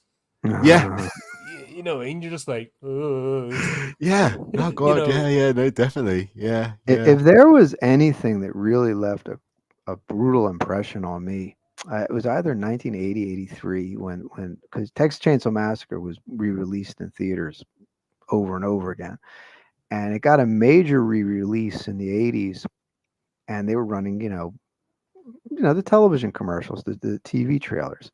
And I remember, because horror movies would pop up Friday nights at 1 a.m. And if you were, up and awake and watching this stuff, you would get commercials for second run theaters, drive-ins, and all that. And they were running the commercials for Texas Chainsaw Massacre. And these commercials were scary and they were disturbing, and they were basically, it was Leatherface chasing the Sally character chasing her. It was about 20, 30 seconds of clips of her on the run trying to get away from this lunatic. Mhm. And it was extremely frightening, extremely disturbing because it came off as real. There wasn't one Mm. thing in this one segment, one scene, one slight element of clips from this film that wasn't something that couldn't happen in real life. And that Mhm. just really made it, he didn't come off, the other face doesn't come off as a monster. He just comes off as a lunatic, a psychopath. And it Mm. really, really, really, it just was like, wow, and you don't get that kind of disturbing imagery anymore. I think because people are just desensitized to it. They've seen so much of it, like I think horror. the torture porn era of movies just killed that and just put people Yeah. oversaturated and just. There, that type of stuff is more to repulse, or Mm, Mm. more like a stunt show, like what can we do to top everything, like what can we throw out at people to shock them, and then you do one movie, you do a sequel, you do a third movie, and then now you're up to your 15th or 16th scene where you want to shock people, and it's not shocking, and no, it's. you've seen it before, you've seen it, you know it's all phony, Mm. and the movies are getting progressively weaker, or the scripts are getting weaker, or the premise is being retread again. That it's a torture to watch them. It's just because they're boring. The whole thing just becomes boring, So But like I do think horror goes in cycles. Like I think this is probably why Frankenstein keeps coming back. Because what I find, so I've got like here in Worthing, I've got a friend I go and see horror films with, and we normally, so we'll see whatever new one comes out. It's normally just us and the same five other people in the cinema, and just to go down. And then what I found really interesting, like when Longlegs came out recently, like we turn up at the cinema and it's packed. Like yeah, all these, like suddenly all these teenagers are in there, and yeah, um, and we're like, whoa, what's happened? And then I went a couple of weeks later. I went to see the same cinema. I went to see Maxine at the same cinema, and they were still showing, and on the other screen, they were still showing Longlegs, and it was still packed. And like, wow, whether you sort of, people have issues with that film, I know, but I just it's think it was I still mismarketed. think there's something interesting, well, something good and positive about the fact that there's still like teenagers and younger people than me still were kind of, something has captured their attention with that. Then, and Mm-hmm. because the other thing was when you were sat in the screen, I thought, oh god, this is going to be awful because all these young people in here. It's going to be like, I remember, normally I remember one of the It films, one of the newer It films, I saw a packed screening, and it was just irritating because everyone was noisy and chatting. But Oh, the it's the Long Nun Legs, 2. I went to see the Nun 2 not so long right? ago, and that was all young people, and they're yep, yep, yep, yep, yep, phones, yeah. yep, yep, yep. And I'm like, oh my Yeah, god, but stop. this Nah, in Long Legs, it was dead silent throughout the whole thing, and I was like, this is worked. Like whatever they've done, it's worked, and it's captured the attention of the younger generation. So those people will likely then go away and start getting more films, and I think it does sort of every now and again you do get, it does capture the imagination and things. So I think it does go in yeah. cycles. You get a lot of hooting and hollering from the young kids in the theater because a lot of the horror movie, like a standard horror movie release, will open big one weekend, then get a drop off the second weekend, unless Mm, it's something that's really good, or something that the audiences really take to, that it gets word of mouth, and it has a successful second or third weekend. People come back to it. The audience yeah. expands. You know, um, but a lot of the horror stuff is just not meant to be taken seriously. So a lot of the audience, that Friday night, Saturday night audience that shows up opening weekend, they're just in it for a fun time. And then what happens is a horror movie that catches you by surprise Mm, sneaks in, and that's where you'll see them hooting and hollering, or trying to be boisterous, not trying to take it seriously for the first 10 minutes. And then when the tone of the movie really kicks in, everybody goes quiet. And Yeah, yeah. they're just sitting there watching the movie like, whoa, this wasn't what I Mm. expected. And they're quiet because they're hanging on everything that's happening. Yeah, That's yeah, really when they get grabbed, when you get grabbed by a serious horror movie that's really, really well yeah, done versus versus a more disposable one. yeah. I It's mean, not it's that Nightmare on Elm Street 3 oh, I love approach. the film. You know, Yes. it's just you want to have a fun time at the movies. Yeah, I mean that's definitely a fun time. Yeah, But the first movie was, dread. That was yeah, yeah, a yeah. scarier, yeah. Or like the Friday the 13th movies. I mean, they got progressively more ridiculous Hmm. as they got onward. I guess Yeah, Jason so you could say Jason was the character that replaced the Frankenstein monster for Yeah, many years. hmm, he gets brought back to life by lightning in one of them. So, yeah, Yeah, I could see that. that Yeah, was that was goofy. I mean, I'm like, if lightning could bring everybody back, why don't you bring lightning wouldn't everybody kill people in back? the first place. Yeah, Yeah, yeah. Well, I mean just bring them back. that's a direct Frankenstein reference. I mean, that is the thing, Yeah, isn't it? It's just like let's yeah, yeah, let's yeah. reference It it. So, was. I saw that in the theater, GCC Northeast 4 on Wells Road, Philadelphia, and I was watching that. And, I'm watching. I'm like, you're not gonna bring him back like this, are you? I know. It's Yes, they like, are. yeah. Yes, they are. Here it yeah. comes. Mm.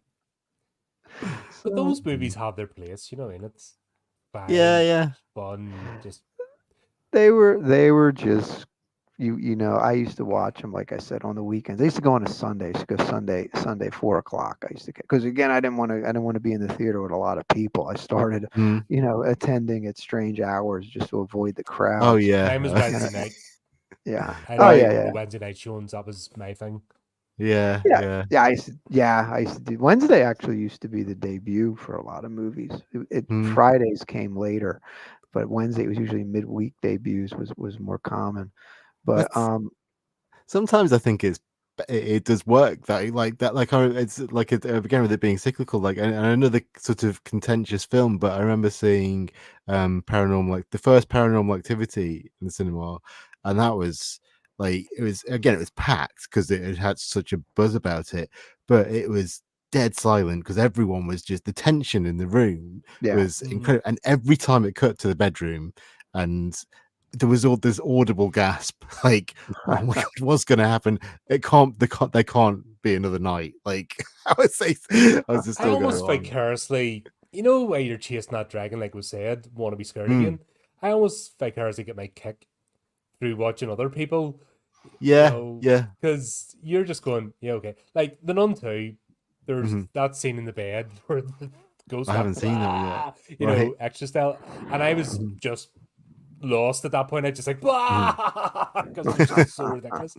But when I looked around, there was people going, oh, Right. Yeah. and I just sort of went, oh, to be that again, sort of thing. And almost got Hmm. me energy through them guys going, being Yeah. shocked on, oh, this. I remember when things like that used to shock me. Oh, Yeah. that's lovely, that's sweet. Hits Mm. me right here. Well, I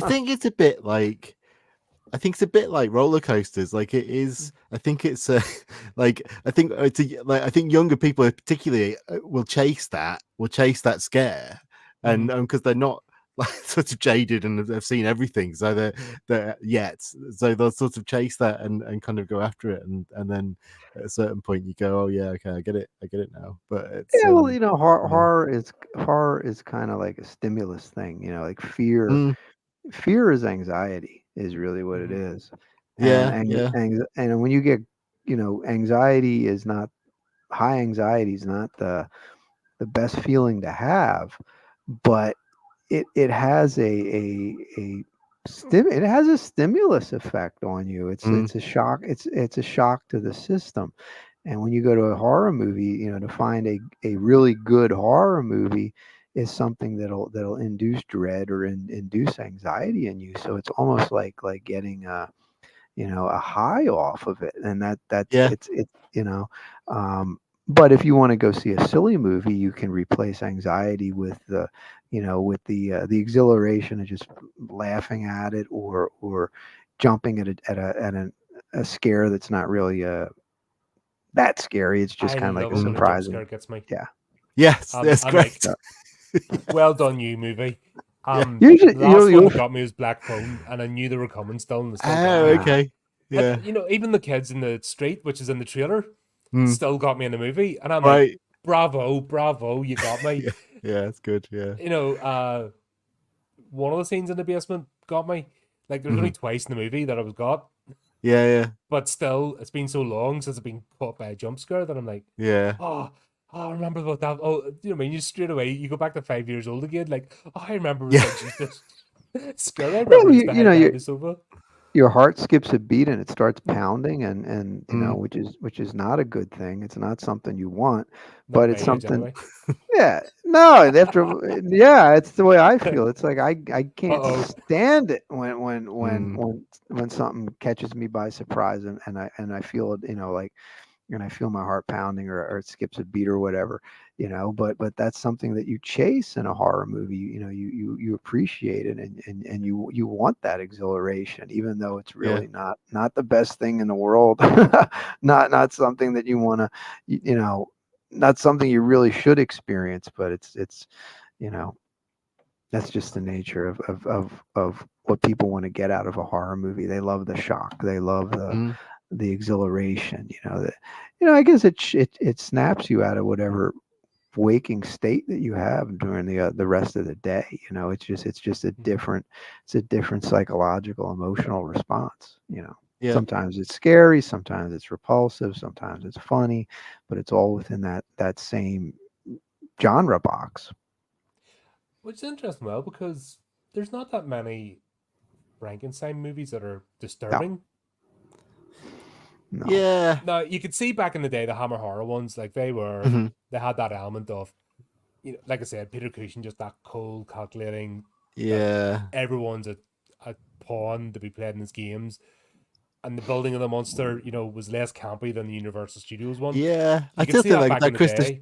Yeah, that Christopher Lee monster in the first one, I think is Hmm. still pretty good. Like it's still pretty, cause it's pretty weird You looking. actually The felt, makeup yeah, and you is, felt sorry for him as well, because yeah, yeah, that was The good. movie, Yeah. he, the movie that really struck me was, well, two of them was, well, all of them, all the Hammer ones, but um, I didn't see Curse of Frankenstein until many years.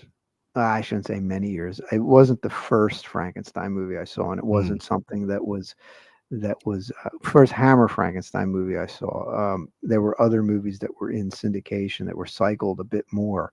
Um, Revenge of Frankenstein and Evil of Frankenstein played on TV a lot more. hmm, And mhm. Revenge of Frankenstein was a weird film because even with young eyes, I know I was watching a really good film, Mhm. but it was another movie where the horror was really toned down. Yeah, yeah. hmm. Whereas Evil of Frankenstein, as a little kid, I love the movie because you're getting a lot of monster and you're getting a lot of mayhem. And I watched it again on Blu-ray for the first time in many years, and I'm watching. I'm like, oh boy, yeah, I can see why people criticize this, because it's really a step down from the other two films, and it's not as good as films that followed it. In fact, it's probably one of the weakest movies, um, of the Peter Cushing Frankenstein movies. But but Which is a but shame because not I had a clever premise and it fell flat. What, Evil Frankenstein? Oh, the Curse of Frankenstein or Revenge of Frankenstein. Sorry, it's had a good premise for the Yeah, it sequel. just was. How does Victor Frankenstein get out of this? Yeah, it's focused And on the then it on. just kind of goes, sort of meanders along for the rest of the movie, which It uh, focuses on Cushing. It hmm. focuses on the Victor Frankenstein character, and then at some point they Mm, say, "Oh boy, we got to get a monster in here because Yeah, and it we're just gonna felt like we're it was gonna." shoehorned in because they Yeah, needed to have it.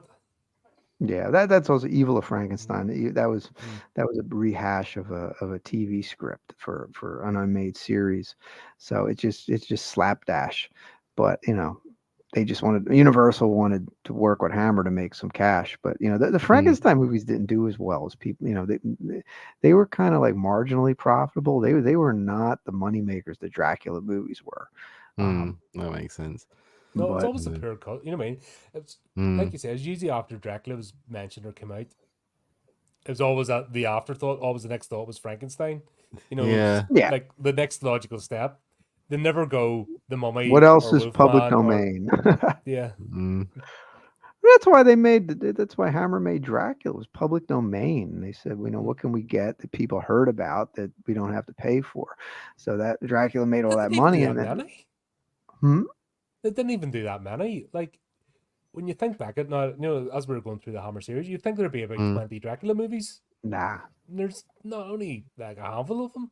And Yeah. they're spaced Nah, apart. there's a huge. I mean, there's a couple of years between each one, apart from Dracula AD and the one Scarred Dracula came out that same year, 74.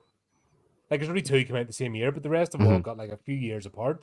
So they're evenly spaced throughout the Hammer horror franchise, if that makes sense. They didn't just wholly rely on it. Yeah, well, they couldn't. You couldn't burn. You couldn't burn your audience out. It's like Paul Naschy with the werewolf movies. Like They don't he mind didn't. today doing it.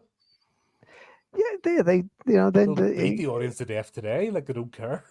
yeah, every year, Here's an idea, do you like this? Whack. Part 1, 2, Have 3, some 4, more of 5, that. 6. Yeah, it burns the audience out. But like it's like my cat just knocked over my soda can. Oh no! Thankfully it's empty. Nah, like what happens is you have something that makes money, and or a franchise that makes money, but you can only go to it so often before you burn it out, and it'd defeat the purpose of making the sequels, which is the revenue stream. So you try to do something different. Like Devil Rides Out is a perfect example of doing something really different. Movie didn't make any money, so they have to go back to what their staple, their Dracula movies or their Frankenstein movies, and then okay, we did that. We got to do something different. Let's try the reptile. Let's try the this, the that, the other thing. Varying degrees of success, and then lo and behold, you get a movie that's a runaway success that you didn't expect. Like Dr. Jekyll, Sister Hyde did a lot of money for them at a time when they were not really doing well, and kind of searching for a direction. I think my favorite ones are the different ones of those. I love Devil Rides Out. I love Plague of the Zombies is one of my favorites. Like, I think I love, like I said, the first Dracula, the first Frankenstein. Werewolf last week, Oliver Reed, absolute right? classic. Yeah. That's a great film. Yeah, I remember. It's weird when you watch it because it's a trilogy. It's not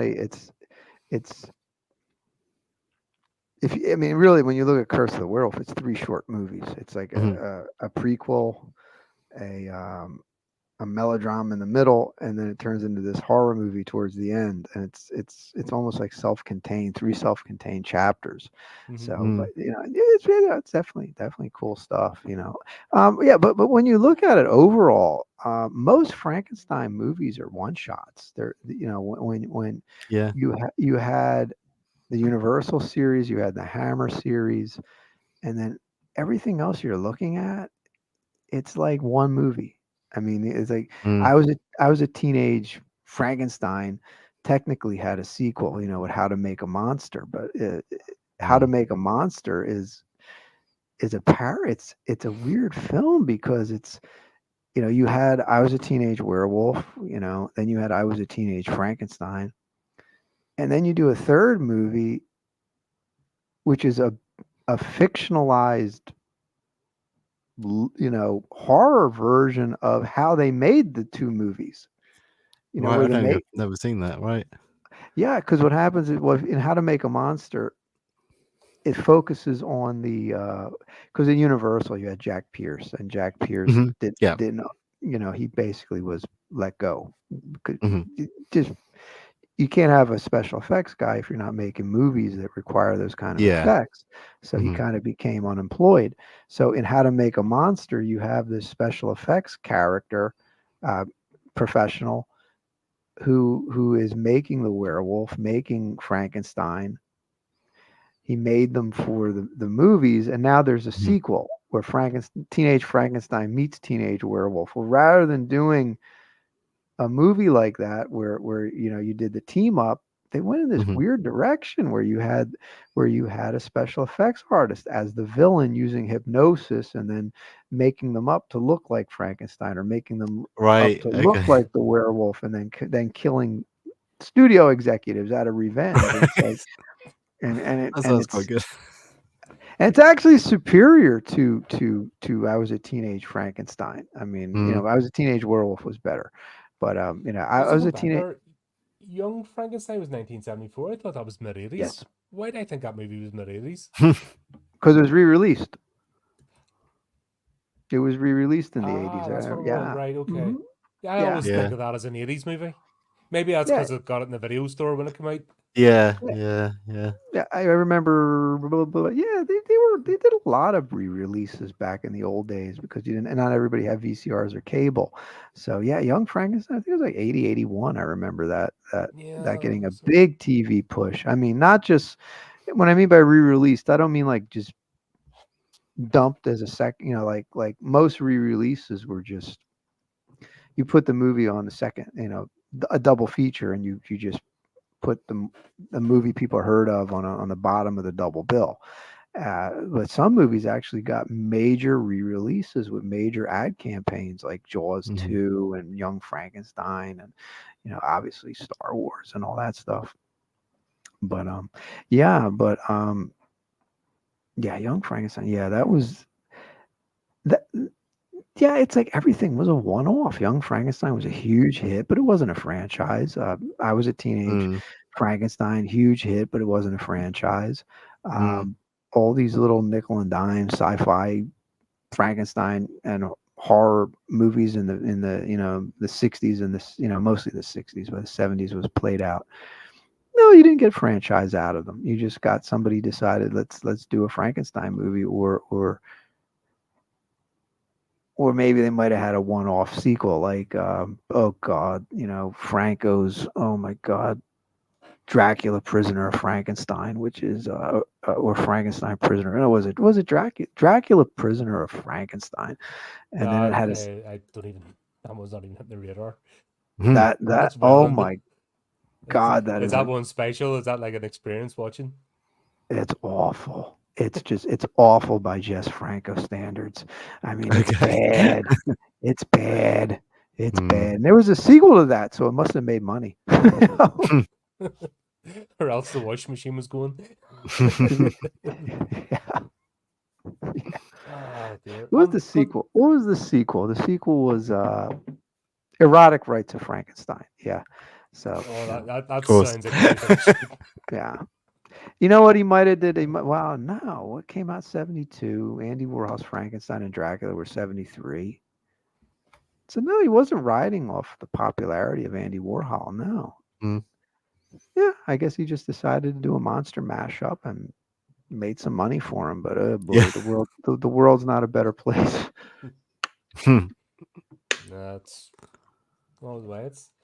I suppose we should do some of the sort of generic questions everyone wants to Mhm. be asked. Actually, Chrysler asked one, so I think we'll have this in this anyway. Which actor depicted Frankenstein's monster best in a movie? That's to me it has to be Boris Karloff. Karloff. Yeah. Yeah. You It, cannot think of Frankenstein's monster and not him. no, it would have Yeah. died out. It would have. I mean, Frankenstein would be something you read in high school or college. That would be it. Mm. And Mm. it would be mined for material as it was in the 1800s for Mhm. plays and this and that. You would have had movies, you would have radio, you would have had all radio theater, you would have had all that. But the iconic character, it just wouldn't exist if it wasn't for Karloff. And quite Yeah. honestly, Jack Pierce made the Yeah. perfect uh, vis, Mm. perfect look for Frankenstein. Not that he got it right the first time, because when they were doing the test footage for Lugosi, it looked, nah, it didn't look that Mm. good. and it was the Golem basically. Yeah. In the original script for Frankenstein, the with different director other than than James Whale. Like you really needed Karloff, you needed Jack Mm. Pierce, you needed James Whale, you needed Carl Lamley, you needed all those guys to come together. But at the end of the Yeah. day, it was Karloff that really pulled it off. So Yeah, I think they did it. the way he moves as the Mhm. creature and the way the and his voice and just Even the everything huh, about the it. huh, Yeah. and the laughing and the way It's it yeah. was. Yeah, it's everything. Mm. He just really nailed that character brilliantly. Yeah, I remember like seeing that as a kid, and it was like talking. I think that probably might be the only time it was scary but because you just don't know there was something just monstrous about it, but the way he Mhm. portrayed it, it was like I don't know, that's not a human, that's a thing. That's Yeah, what we don't know Yeah, what it's gonna do. it's almost like Angus Scrimm when he Yeah, portrayed the tall man. hmm yeah. You can't Nobody replace else him. could do that character. No, Now no, no. the Phantasm series fell off the yeah, wheels very quickly and went very trippy. But Yeah, yeah, that actor with the suit and the hmm background and like when he comes around the ice cream, never mind in the Crips roll, but that scene with the ice cream truck, just yeah, going, yeah, yeah, boy, yes, yeah, it's I yeah, think so Karloff's good. the same. There's only so many lightning in a bottle, so many elements come together at the right time. Yeah, And like everyone most people plan to make a good movie or a good product. yeah, Not everybody yeah, yeah. succeeds, but that's generally you can say analytically, yes, we'll follow these steps, but Hmm. that magic comes out of it just circumstances. If Yeah, yeah.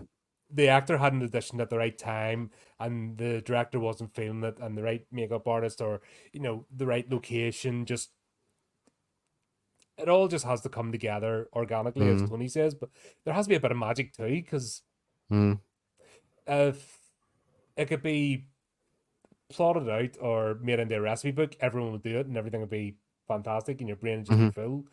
I think there is an element of just magic and randomness of the universe that makes these things happen. And yeah, Karloff is Yeah, the example. Karloff really put a lot of enthusiasm into it because I think he kind of knew this was his only shot. He was 42 years old and he never really had a lot of success in the movie industry or as an actor as opposed to Lugosi. Like Lugosi had, he'd been quite successful in silent movies. He was a stage Hmm. actor, and Mm-hmm. if Dracula didn't do well, I mean, he was already playing Dracula on the stage. But Hmm. if he didn't get cast and they didn't want him in the film, Yeah, they he did always had not. another gig. He was Yeah, secure. hmm. Yeah, they just didn't want him, and some of the casting was ridiculous. It was like or casting ideas like George Raft, which was, and I love George Raft, but he's not Mm, Dracula. He's a gangster, mm, and then yeah, there, and then there's the myth that, Lon Chaney Sr. was going to be Dracula, which is right. absurd. It's Mm, absurd because he was under contract for MGM, which was a much bigger studio than Universal, and he was under exclusive contract, and he was extremely expensive. But that myth persists. But mm, had Lugosi portrayed Frankenstein's monster, I and wouldn't Robert say yeah, it. Flo, I don't, not with the script that he was given, Mm-hmm. mm, where it was more of a much more of a B movie monster on the mayhem type script, and I don't think that would have worked in the 30s. I think it would have been it, horror was a lot more shocking in the 30s. That's one of the reasons why Frankenstein did so well and Dracula did mm, so well, because no one really had seen anything like that before. And I take that back. You did have horror in the silent era, but horror in the silent era was, Phantom of the Opera, wasn't Nosferatu. supernatural. It was, yeah. I mean, well, mm, Nosferatu definitely was supernatural, Yeah.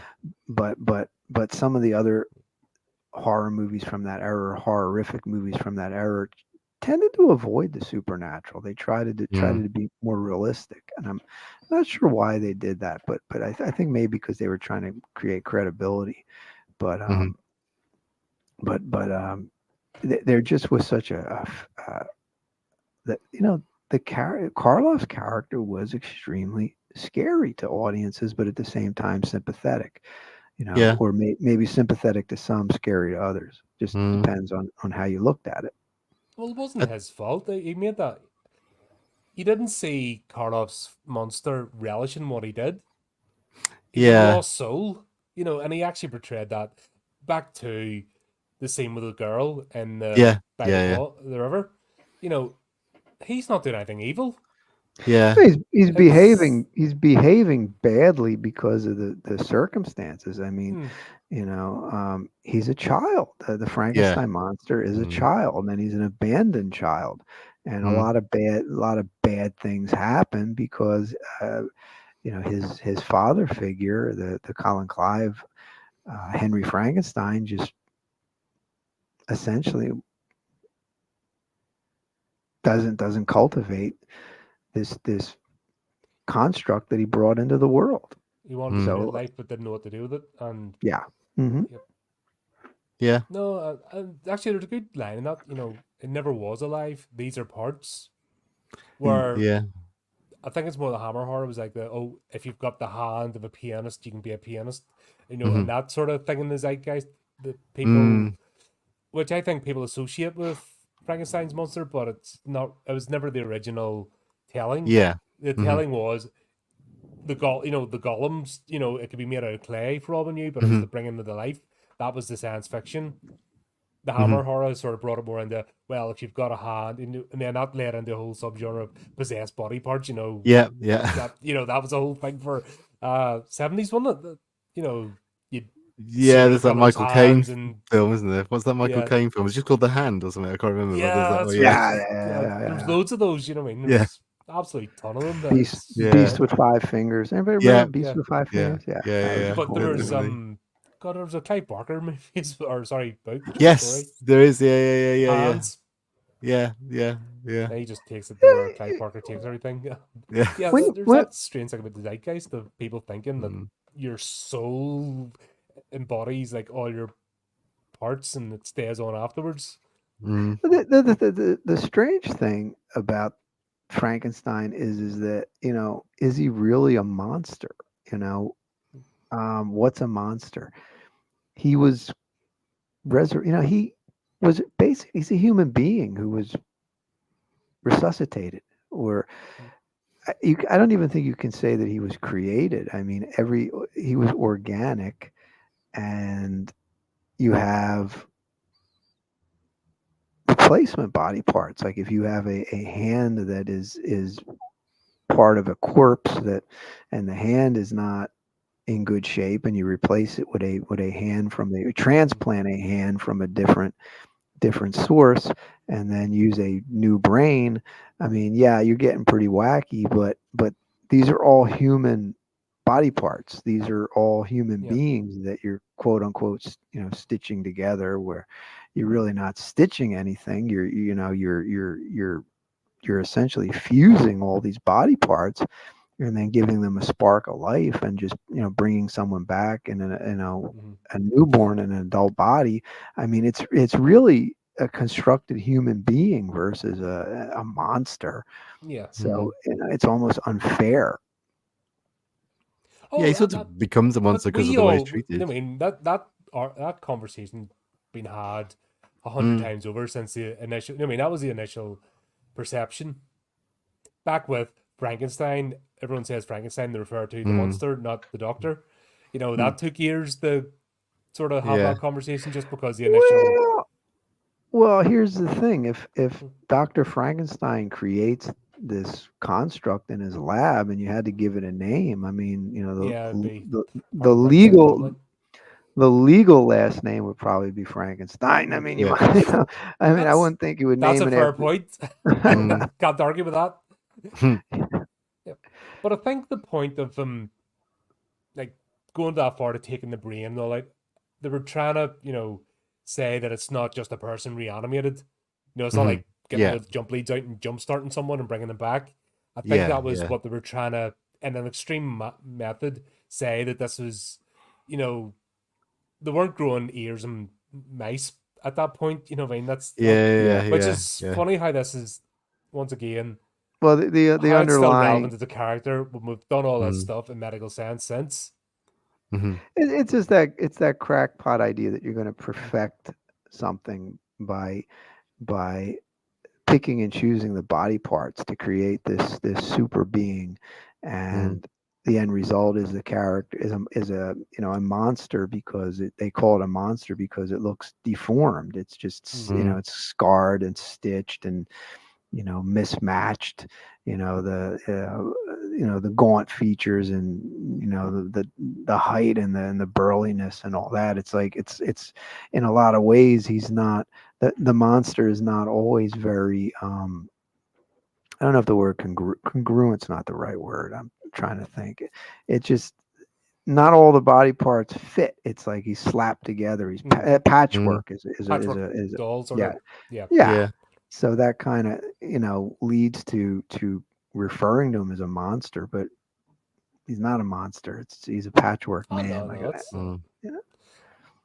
I don't think I've ever, even the Marlon Brando portrayal, I never felt that the relish. I've never seen a Frankenstein's monster relishing in what he is, and I don't know if that's an avenue they want to explore sometime.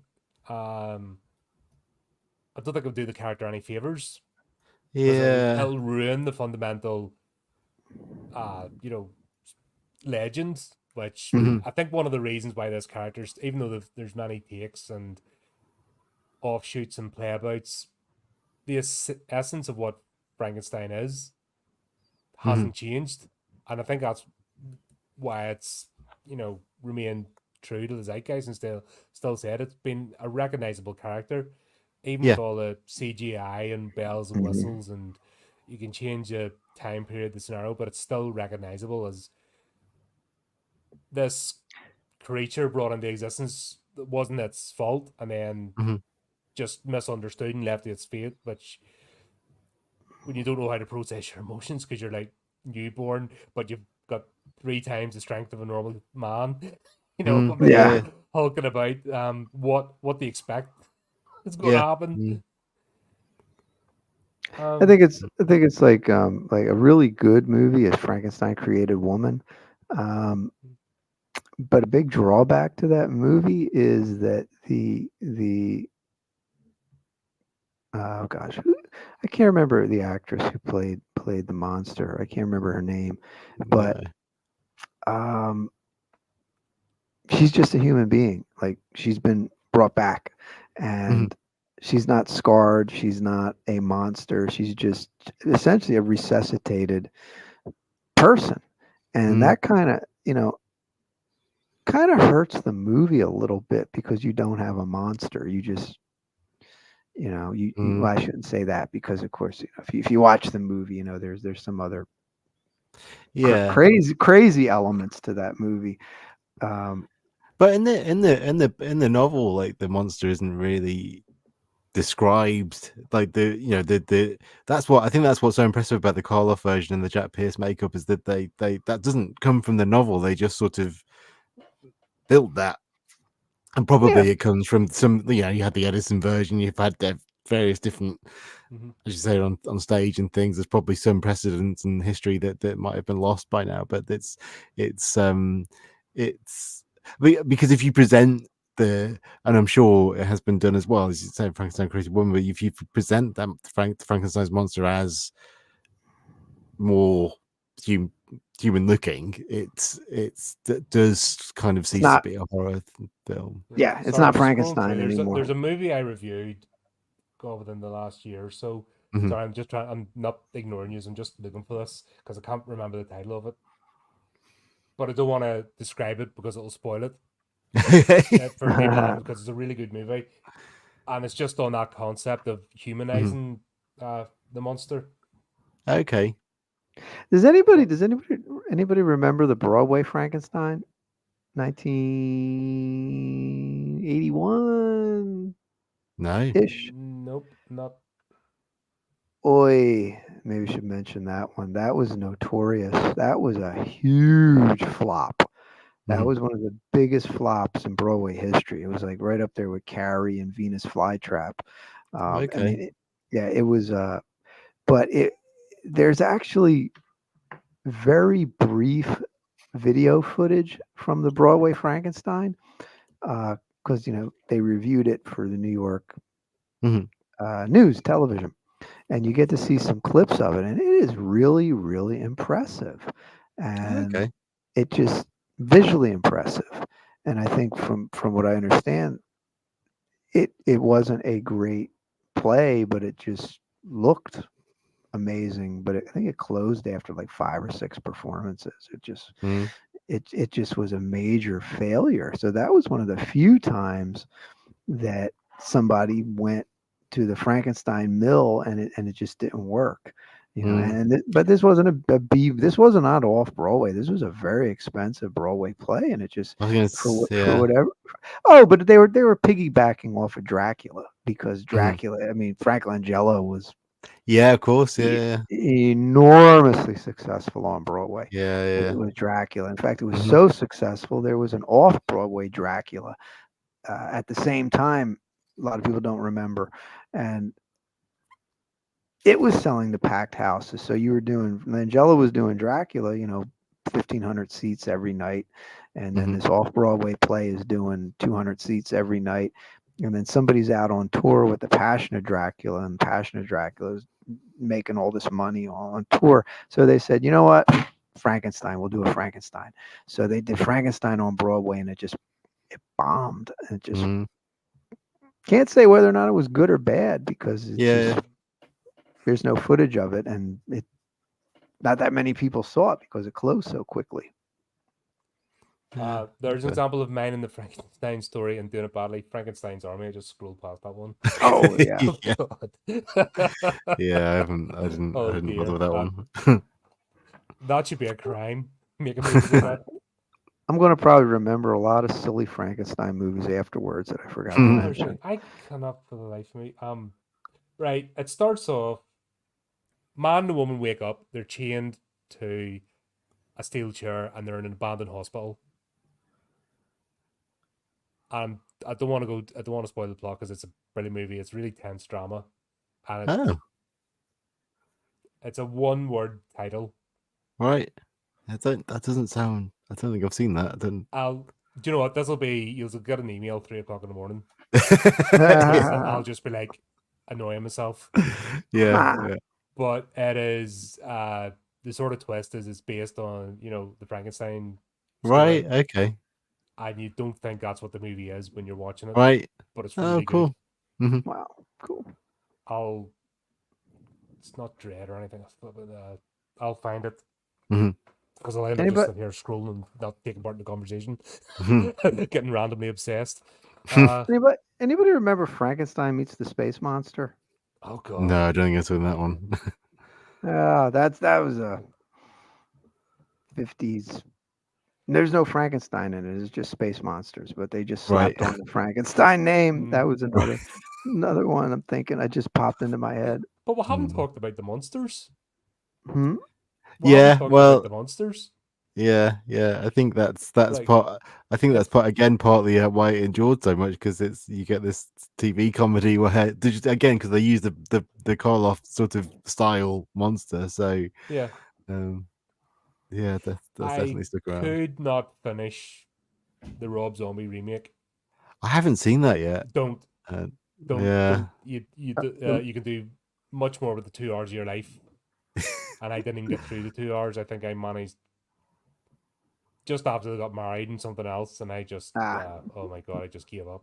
I Right. haven't caught it yet. You Yeah, mean the No. monsters? Yeah. Yeah. yeah.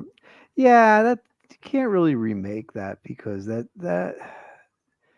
the people playing the characters made them, brought, like it's Fred Gwynn, it's Al Mm. Lewis, and when you recast it, I don't know if it works. I don't think you Yeah. can Yeah. recast it. Well, they did It, recast the entire show.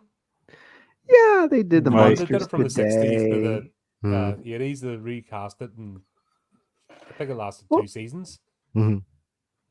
you in mean total. Monsters Today?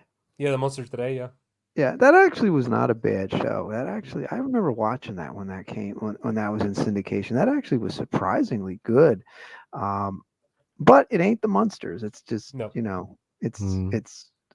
it's just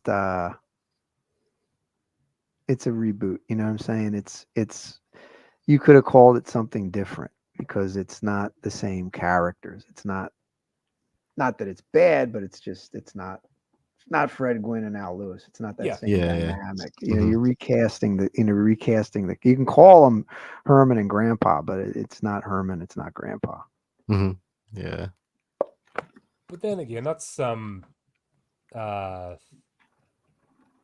the part of the character though. You can still like there's a lot of 80s kids and Mhm. 60s kids that had Frankenstein's monster in their lunchbox. No Right. idea. And Mhm. maybe their first encounter would have been that show. Yeah, yeah, Yeah. yeah, yeah, yeah. hmm Mm. And Yeah. that's like the normie audience would have maybe if you say Frankenstein or showed them that, oh, that's Herman, and Yeah. that's what they would have said. Yeah, yeah. Mm. Yeah, I It's just remember. amazing how I thought it was funny when they had his cousin or who was when he played the other monster and they gave him the same sweater from Son of Frankenstein. I thought that was a nice Okay. touch. And I remember I think it was on Facebook and somebody was asking like you know why did he wear the sweater in Son of Frankenstein, but then Yeah. he went back to his original clothes in every other sequel, and it's like I don't know. Nobody It didn't knows. look great, did it? No, I look goofy. I mean, that was I another guess he thing, the was. costume. Like Yeah, that's a yeah, well yeah. tailored suit, let's be honest. Yes.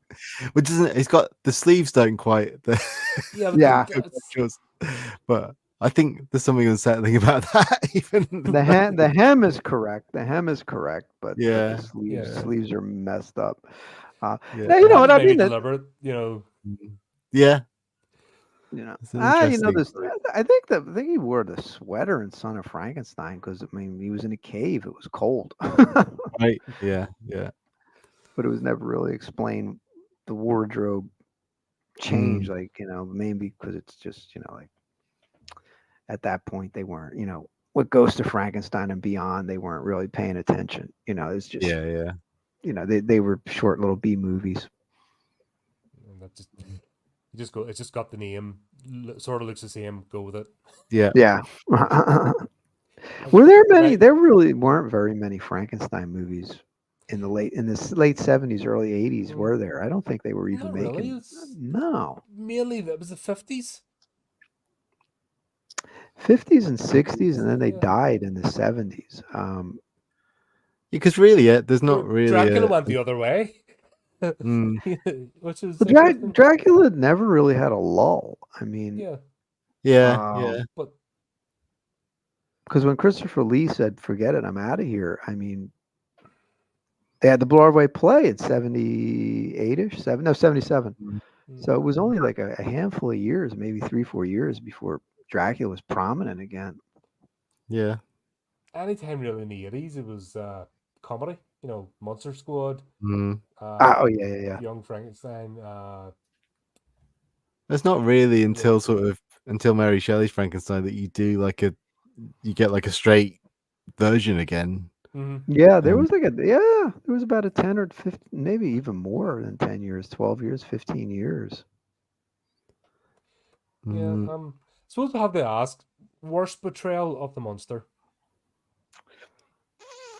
Oy, I'm when not massive. Nero's And I suppose I we'll don't sort think of, that's the worst. I think we'll have to prefix that though, because obviously Mm, you've got comedy, you've spoofs, as we've all yeah. yeah. discussed.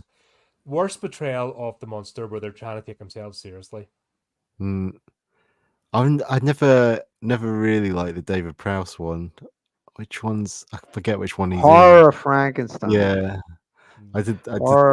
Worst ending to a Frankenstein movie ever. It's the worst ending ever. I mean, oh my God, this is bad. I'm not going to give it away, but it's very underwhelming. Um, Yeah. the movie itself's not that bad when you see it for what it is. It's a comedic remake Curse of Frankenstein. It's more Yeah. satirical. It just doesn't work. It's Mm, mainly because the Prouse monster is really mean. I mean, yeah. he murders I, that, leaves that girl an orphan. He murders her father with an axe and all that. And it's like that's kind of out of place for a Yeah, because movie that that was you're trying to make mm, comedic. never his character. yeah. No, I didn't. Yeah, I think it's one of the Um, weaker portrayals.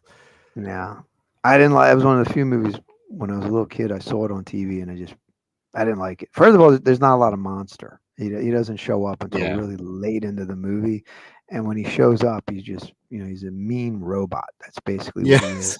You Yeah. know, but Mm, nah, uh, De Niro. De Niro just was. I wouldn't. Maybe worst is not the best. He wasn't bad. It just was. It just was. You know, he was trying for something different, and it just didn't mm. work. But really, the worst Frankenstein, I wouldn't say he was the worst, but the Lon Chaney Jr.'s Yeah. wasn't that Yeah. great. Yeah. Wasn't that great? But that was Agreed. more, again, that was more that Universal was just, they weren't giving you a lot to work with at the time, Mm, or they just wanted to crank out sequels, like you know. Really, they were putting a lot of emphasis on mummy movies. I think they did like five of them, five sequels in the yeah. 40s. yeah, But but I that was can't. really had its own legs. That was, I wanted, like I said, I want to do a stream and talk about the Mummy because Mhm, that's what actually the Universal monsters did better than Hammer, where it, was more intimidating. I think. mhm, yeah. You mean you mean the Hammer Mummy movies versus the I would say the Universal? Universal ones actually were more intimidating, in my opinion, which is normally the other way around. Like, Yeah. Uh, when Christopher Lee did the Frankenstein's monster, like he was a he didn't have that softness about him, where there's a wee bit No. of softness about Karloff's. Mhm, yeah, Um, like Christopher Lee was just playing like a rabid animal yeah. yeah, as Yeah. opposed to a lost child. Mhm, yeah, So that was, to me, that was a bit more gritty yeah. yeah, than the Yeah. Universal yeah. Yeah. monsters. But I think the Mhm, Mummy movies, once again, another tangent, but I think I need to revisit them. But I always put the Mummy movies by Universal and that mhm. series they did above the Hammer ones. Right. Yeah. I don't think I've seen Well, any of the Hammer. I need to go back, but I always did. But I Mm, just thought that the way they carried the I'd movies say that through. I think the Hammer mummies were kind of cruel. I think they were, especially oh gosh, what was the second movie? Curse of the Mummy's Tomb. Hmm. I think it was Curse of the Mummy's Tomb. That was a really not a very nice mummy. He was had revenge on the mind, and he kind of I had need a to go back and had a nasty way of doling out revenge. I need to go back to them, but honestly, I just always put that. I just thought there was something more sinister about the storyline in Universal, which surprised me, But mhm. like I said, I'll need to go back and just, when you have a Yeah, memory of something and things being a certain way, and you need to revisit the sort of go, is this nostalgia? Has it appeared in my life when I watched them that they affected me a certain way? Mm. Is it going to be the same when I go back? Yeah. Hence the Yeah. Abbott Costello fear of, oh Yeah. my god, if I watch this again, I'm going to ruin it. Where that was uh, just a special moment in my childhood of, Yeah. Yeah. I love horror. Mhm. Right? That was one of the moments of, Yeah. you bought and sold me. That's here, have my soul sort of thing. Mhm. I'm there, be a horror fan forever after that. I don't know why, just did. No Yeah. apologies for it.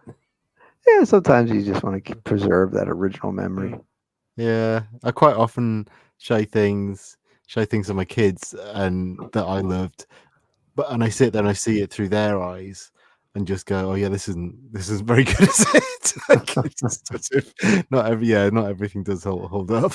Yeah. yeah. Uh, Kiwi Kingston was not a good Frankenstein, but he wasn't an actor. He was a wrestler, and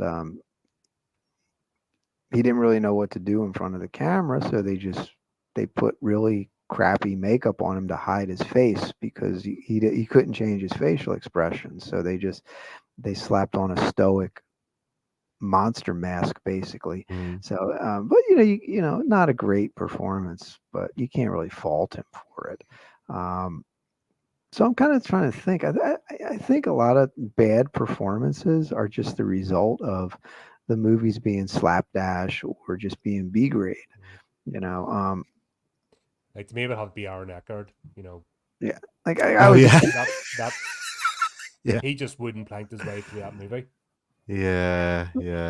like I was a teenage Frankenstein, so like got a cool monster, but there's just silliness in it. Like Dr. Frankenstein lives in a he lives in just a normal city. He's got a nice little house, and he's nice neighbors and all that. And he's got an alligator in his basement. He's got his basement. He's got a swimming pool in his basement filled with alligators that he feeds them body parts from his experiment. It's like, where did you get Mm. the alligators? Did all this come with the house when you bought it? That's always the thing that bugged me about. Like I watched Abigail there recently, Okay, yeah, I haven't seen that and yet.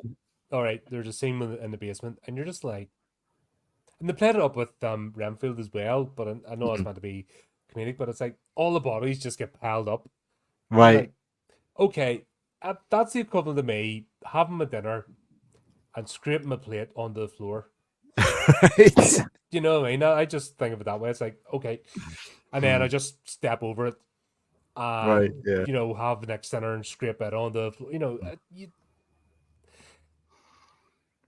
That's where I kind of can't suspend disbelief. It's Yeah. like Bride of the Monster is like kind of Frankenstein inspired. And my favorite scene is where Tor Johnson and Bela Lugosi are looking through a window, and they look through the window and you can see the giant octopus at the bottom of the ocean. So apparently their castle on top of a mountain is somehow now at the bottom of the ocean, and there's a door next to the window. So they're looking through the window, and they're seeing this octopus 100 feet below the surface, and they take about 2 steps to the left, and they open up the door, and now there's only about maybe 8 inches of water, and the poor octopus is struggling because it's essentially in a wading pool. uh, and you just wonder if it's if they're trying to be comedic or they're just No, they don't were incompetent. have. They Mm. were incompetent. That was just blatant incompetence. Yeah. Yeah, that's. I always say you have to ground the reality before you accept the fantastical. Mm. Yeah. Like Yeah. you have to Yeah. get basic physics and dimensions and time. Mhm. That's one thing the early Hammer movies had a problem with was time. They Mm. got the one village to another in the blink of an eye, but it was like a Right. 6-day journey to get there in the first place. But then Yeah. Yeah. it's as the plot needs to happen. Mhm. Oh God, we did let's just say a bitch fest about Prometheus, and the distance between the Prometheus and the engineer ship Mhm. changed Mm. depending on the plot, Right. Okay. and Yeah. Yeah. stuff like that really gets on my nerves because Yeah. that's The, not a uni- money thing. the Universal Well. monster movies would always screw up their continuity Oh, the because Curse of the Werewolf Mm. was the same. The distance between Leon's house and the village changed like 2 or 3 times during the movie, Right. yeah. even though I he think it's. I guess recycled the it's. same sandy path. But the length of time and the distance between getting to his house Yeah. and that just miraculously changed like two or But I three think it's times. like in Game of Thrones. Like I think initially you want to set up scale and the size of the Mm. world and where these places are, but then you don't in the third act want to just have people walking. So you Yeah. go, Yeah. oh, okay, well we'll just skip that, and then everything's fine. It doesn't take that long anymore to get Well, between places. But a notorious issue with the Universal movies is that if you look and watch how they get around, you'll see at the beginning of the movie sometimes they're in an automobile, and then Mhm. 40 minutes into the movie everybody's on carriages. Mhm. So there's no continuity to the They're time that this is all taking set place in. in. Yeah, quite often with the Universal films, I remember thinking like, when is this set? They're all almost in this weird out of time, like half Yeah. medieval, half like modern day. Yeah, yeah, it's interesting. It's like Dracula. I mean, I remember everybody said Count Yorga and Kolchak the Night Stalker. They did so well because they or Blackula because they moved the vampire to modern day, and it's like Mm, Dracula, the novel was set in the modern day. It was a contemporary novel. It's just that when people yeah.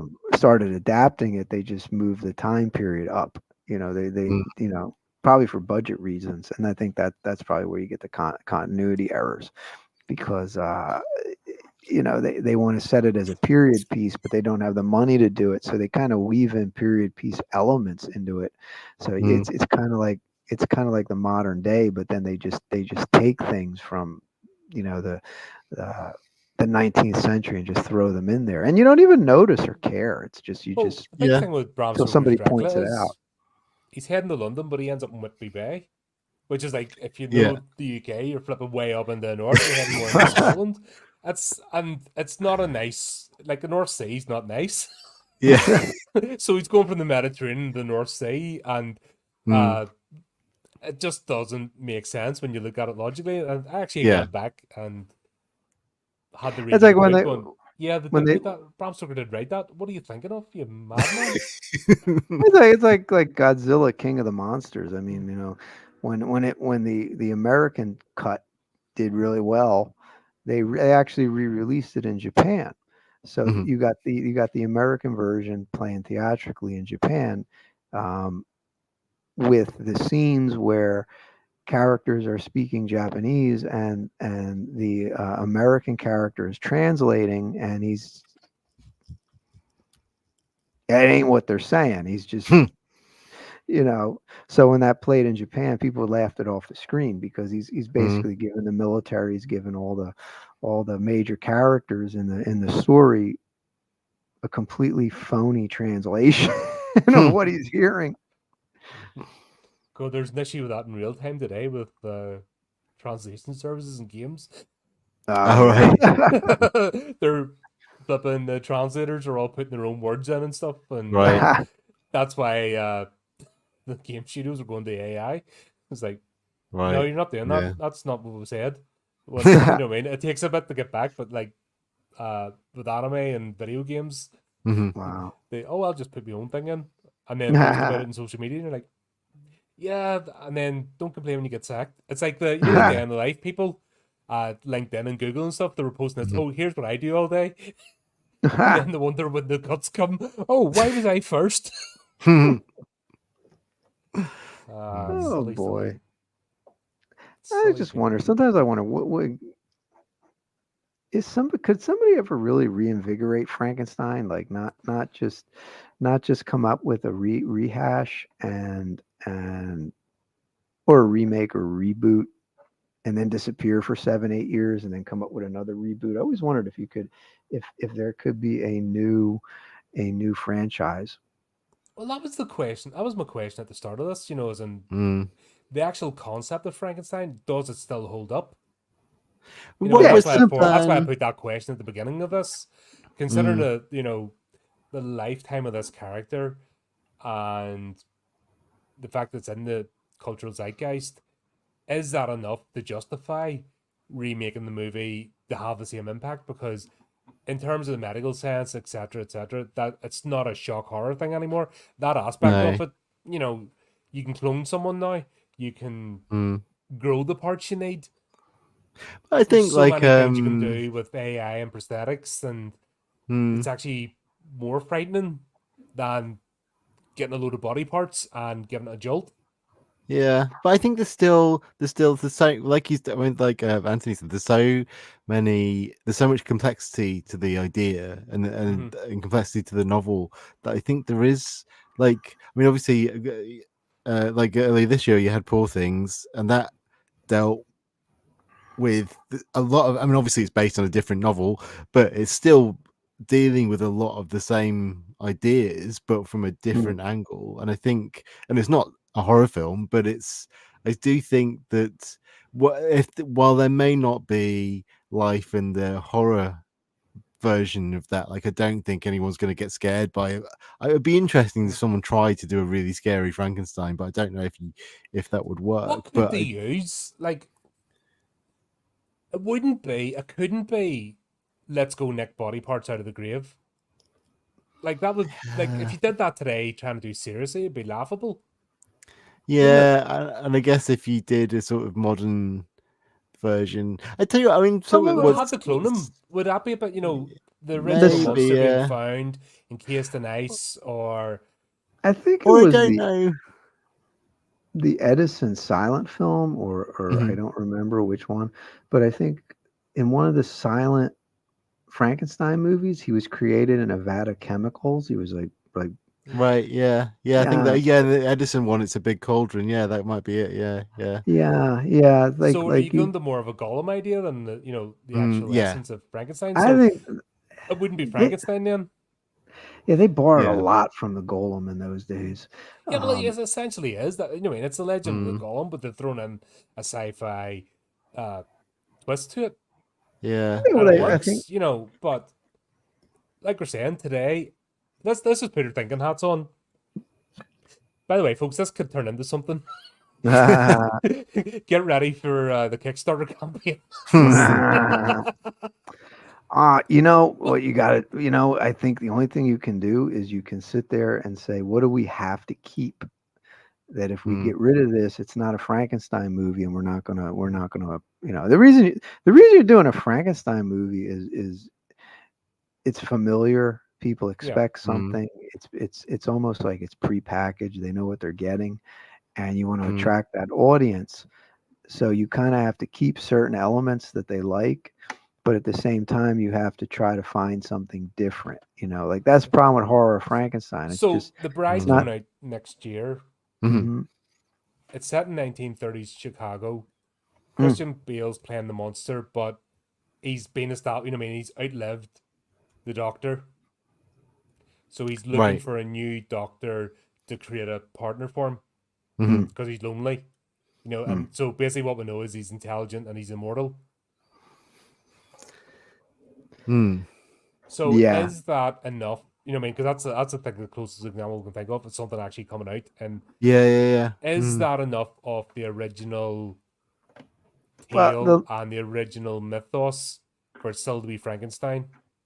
Yeah, it's staying within the same box, and they have him. From what I've seen, he's a monster. He's stitched up. He mimics some of the old look of Frankenstein. Even though Universal, though it's a bit of a strange one. The which one? The tattoo, the still shot with him having the tattoos. I haven't seen that one.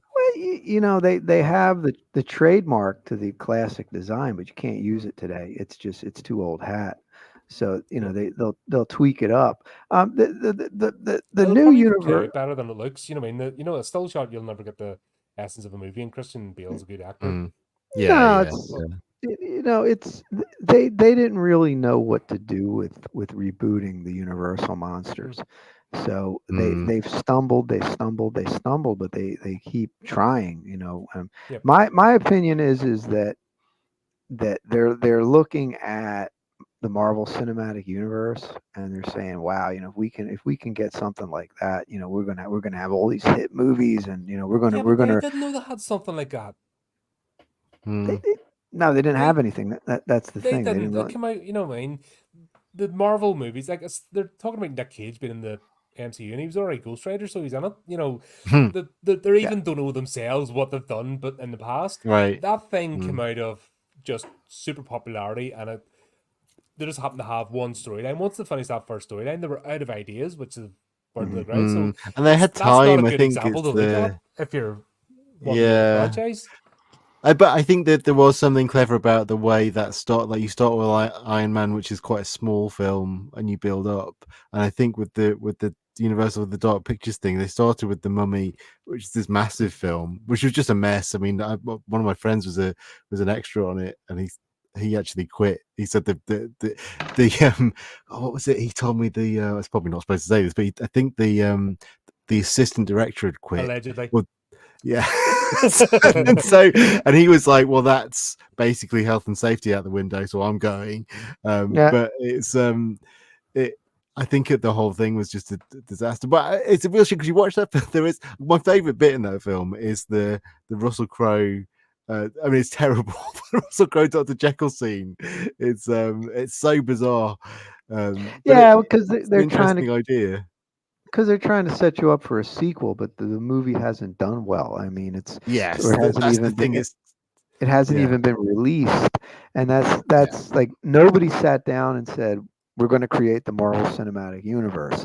They just said, geez, we licensed all the characters people heard of to other studios. How do we do our own? Well, we got to use a B character, so they picked Iron Man, and it did so much money that it led to sequels and new franchise. None of it was planned. It wasn't. Nobody planned on making this massive MCU. It just kind of grew organically and then burned out. It's the whole point we've talked about, and you've made plenty of times in this stream, is you can't plan. Oh, here's the franchise. Here's what it's going to do. Yeah. People have tried. DC tried it. They failed. They fell flat on their face. We need to do that. Star Wars tried to do it. They fell flat on their face. Who else? I mean, other people. We want to be the MCU, and doesn't happen. So what can we do with just to wrap up as a wee bit of a thought exercise? In what can Frankenstein do? What would the story arc have to be to justify 3 movies? And it can't be it can't be the 3rd movie makes the monster, because that would be ridiculous. Yeah. So what would the you'd have to be?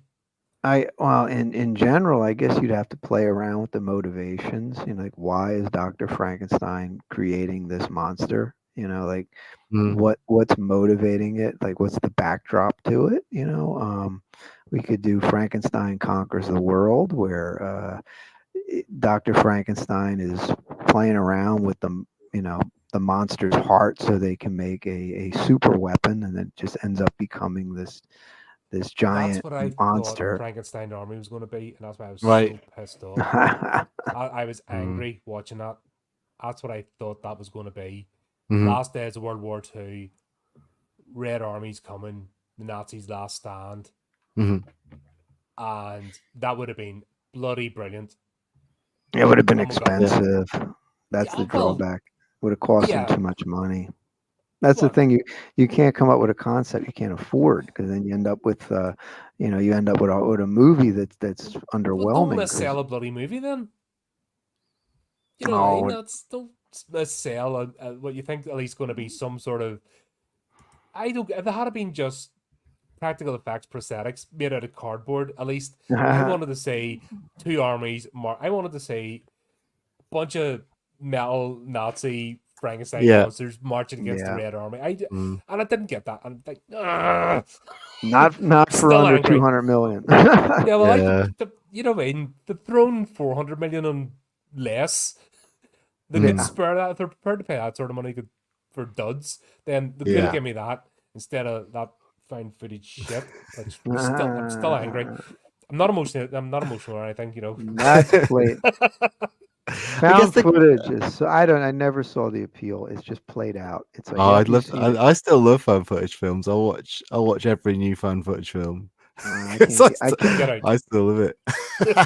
Because again, I think the good ones are really good. Like things like Mockingbird and the only good one is Deadstream. Weirdly, Deadstream I wasn't. I liked it, but I enjoyed it. But I was like, it was. It's the only one that made sense why you'd have the bloody cameras. Yeah, I mean, there's no always other found footage movie makes sense.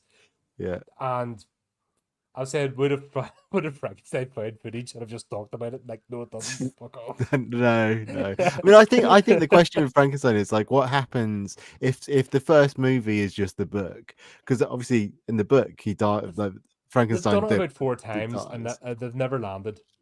But like, what happens if what does if Victor Frankenstein survives at the end of the book, which he spoiler because he doesn't, but like if he did, what would he then do? Because the monster has killed everyone Hammer's he's done it. ever loved. Yeah, I guess so. I guess so. So it's been Yeah, done. yeah, You know what I mean? They'll yeah, just remake the yeah, Hammer movies. yeah, yeah. No, I guess I, so. Yeah, Right. I Would mean, it be possible to make it in modern times? I oh think so. I yeah. don't know if it could be making a monster from, as you said, from dead people and reanimate it. I don't know. Like I think it would be you're making an AI and putting it in a sex robot or something. I don't know. There's something like I don't know that it would sort of. I'll show you that. And then it. I'll find that movie and I'll email it to you Mm, later on. I think though You need to check. That's the closest I've thought of a Frankenstein's monster mhm. movie in modern times that makes sense. Right. Okay. Mhm. I, Yeah. Especially I because the Yeah. think Doctor's unhinged. Mhm. I think though that you have to have the body parts stitched and you have to have the resurrection, or Mm, else Mm. it's a robot, or yeah. it's And it or Yeah, becomes something else. yeah, it's it's an Asimov movie or something. You know, it's Yeah. yeah, Yeah. but you could make everything identical to a Frankenstein monster, but the one difference being you've created a robot, and Mm, but nobody's going to buy it as a Frankenstein yeah. movie. They'll see it as yeah. a Frankenstein influenced movie, which Yeah. isn't the same thing, you know. So Mm, you're getting a robot, you're not getting the Frankenstein monster. And yeah. that's gonna completely change, you know, the psychology of the story, They did it with you know. Child's Mm, Play, mm, Which one? the yeah. Child's Play remake. Yeah. Yeah. I didn't see the remake. I saw the Okay, right. Well, uh, the remake would have been brilliant if it had been a Mm, knockoff yeah. good guy doll. Mhm. So if that had been like a Chinese factory, Right. making knockoff, knockoff Mhm. Chucky dolls, that uh, movie would have been brilliant. But they mm, just retold the same one, but it was a AI robot. Yeah. Like. Yeah. Yeah. Yeah. And I guess. yeah. And then you What's could have had a the? crossover. I said you could have had a crossover, Chucky versus Mecha Chucky, and that would have been just here, take the money. That would have been gold, and they Yeah. missed the trick. Yeah, yeah, because it's not Yeah. Chucky anymore. Once you take the kooky Voodoo spells voodoo and Mm, voodoo spell element yeah, out of it, which was just, yeah. oh my god! I remember I saw Child's Play again. It's another movie I saw in the theater when it came out, and even then, I was like, okay, this is a little silly plot convention, but it worked. It worked because at the Yeah. end of the Yeah. day, it was, you know, the character in the original movie, Chucky was a really scary character. mm, Yeah, I think it was similar film. Like you had Megan a few years ago. Like that's yeah. basically Frankenstein. That's like, I mean, I don't. It's again, I'm not a huge fan of that film. I Oh did this no, interesting what things, is but that it more is like? like, What's that film from Universal 50s black and white? Oh my god, I'm stupid. It's not raw. It's not. Doesn't feature Robbie the Robot. You know one with you see the glow. It's silver. Oh, my Forbidden brain's gone. Planet, Forbidden oh, Planet. Forbidden Planet. Yes, right, Yeah. I think Megan's more like that. Mm. right, okay, yeah, yeah. But it's still, I think it's still. I mean, yeah, she's not trying to create life necessarily, but it's still got that sort of. We've made a thing, and now the thing is sort of killing people. But Yeah. I Sounds like a more iRobot. Asimov yeah. again. Yeah, yeah, exactly. That's the I Yeah. think it goes. I mean, I would watch, like, Mary Shelley's Frankenstein's over 30 years old now. Like, I would watch a straight, like, a new adaptation of Frank if they did big budget and you got a really interesting cast, like, and you just did it. I would quite happily Yeah, but watch once that. again, we're back in the one shot. Yeah, yeah, probably. We're trying to. The question was, can this be Yeah, a I think series of movies?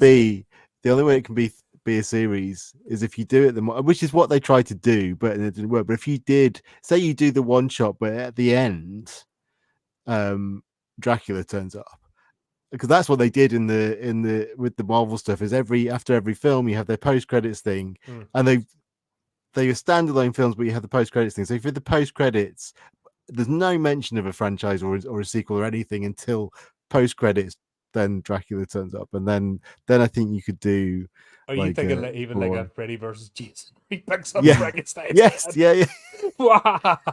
I guess it kind of depends. Do you write a trilogy with a continual through line, like where like it's the Halloween Hmm. the recent Halloween movies Mm, where there was an attempt to maintain continuity between the three, to tell one story in three chapters, mm, um, or one Mhm. over, versus you do a Frankenstein movie, it does really well, and then we bring the character back and we put him in a gimmick, like okay, we're gonna have him fight the Wolfman.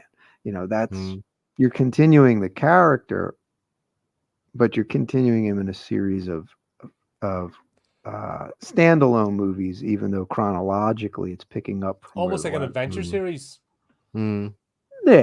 Yeah, basically, Frankenstein has a new adventure every movie. yeah, He's just put in a different situation. Yeah, yeah. yeah. It's Hmm. yeah, until he runs out of steam. You Mm, just keep finding new. Well, that's what they did with Friday the 13th. They remade the film 4 times, and mm. then they rebooted it Yeah. on It the wasn't until the fifth fourth time. one that we actually got Jason. That was a bit of a mess to get to that point. Yeah. Yeah, well, Yeah. they never even. I mean, the first Jason was the sackhead, Mm. and Mm. the third movie takes place 5 minutes after the second one Yeah. ended, and he gains 70 Mm. pounds. He goes from being this lanky guy to a football player in like a half Yeah. hour, and then That's I think when the cast Kane Hodder, wasn't it? yeah, then like in Yeah. part 6, he's a zombie. He's zombie Mm. Jason. It's like they just kept rebooting and changing the character, Mm. but but they gave him wisely. They gave him the same look, by the third movie. So at least they could, even though he Yep. changes over, he's branded as with the hockey mask and Mm. the Yeah. dirty But it clothes and took all a few that. movies to get that happen. Where Mm. uh, Halloween, Michael was Michael. Friday, Nightmare on Elm Yeah. Street, Freddy was Freddy. Mm. Now, well, But Friday Michael. the 13th, I think, has lasted longer because once it got over the bumps, then he's Mhm. kind of been consistent. Well, but Halloween, it's like when you look at Halloween 2, it's like what the, because they really, really, really went into a really absurd direction. I Mm. mean, he goes from being this credible homicidal character, and then they infused all this. They couldn't make up their mind Now he Mm. because becomes Halloween 3 should have had him like living in a base. So one minute he's mortal, living, having to eat and sleep places. Right. And then they're Yeah. sort of making him supernatural, and they could never make up Yeah. their mind what the hell he Mhm. was. Yeah. Yeah. I think this not is part of the issue with horror sequels, though, is that Mm. the moment, almost the moment you have a sequel, it stops being scary. Like it becomes, those first films in those series are generally the scariest ones. Then once you move yeah past that, they become just, it's cool to see the character doing stuff again, and I love some of those sequels, but That's usually then why it none of turns them into are comedy, scary. Yeah. which, Yeah. is Yeah. fair enough. That's a natural transition. Yeah. Yeah. that's what they. Nightmare on Elm Street 3, they Hmm. started putting more in the wisecracks, the comedy element, Yeah. and that- it refreshed its own franchise. Mm. Friday the 13th, 8, they went, more into the comedy, and then obviously we got Yeah. Jason X, which was just Hmm. an absolute hoot. Yeah. Yeah, Tongue in I cheek, think but terrible. Jason X. I think they only made that so to keep the rights to the Probably, yeah. character, Yeah. and it It wasn't was as bad just as what they did the Hellraiser franchise, so I can always forgive it. Yeah. At least they that tried that to make it tongue in cheek, Yeah. where they bent Hellraiser over the table and they were not kind. Yeah. No. yeah, No. They that It's was were rough. I saw the first two Hellraiser movies, and I don't think I've seen anyone since. But I really got to catch up on the reboot. I heard that was really good. Yeah, it was But good. Yeah. Yeah. I like that. um, Yeah, but just their main protagonist was unlikable, and they missed a Yeah, chance I with didn't Voight. mind They that. I should have. didn't mind It that so should have been much. Voight's journey.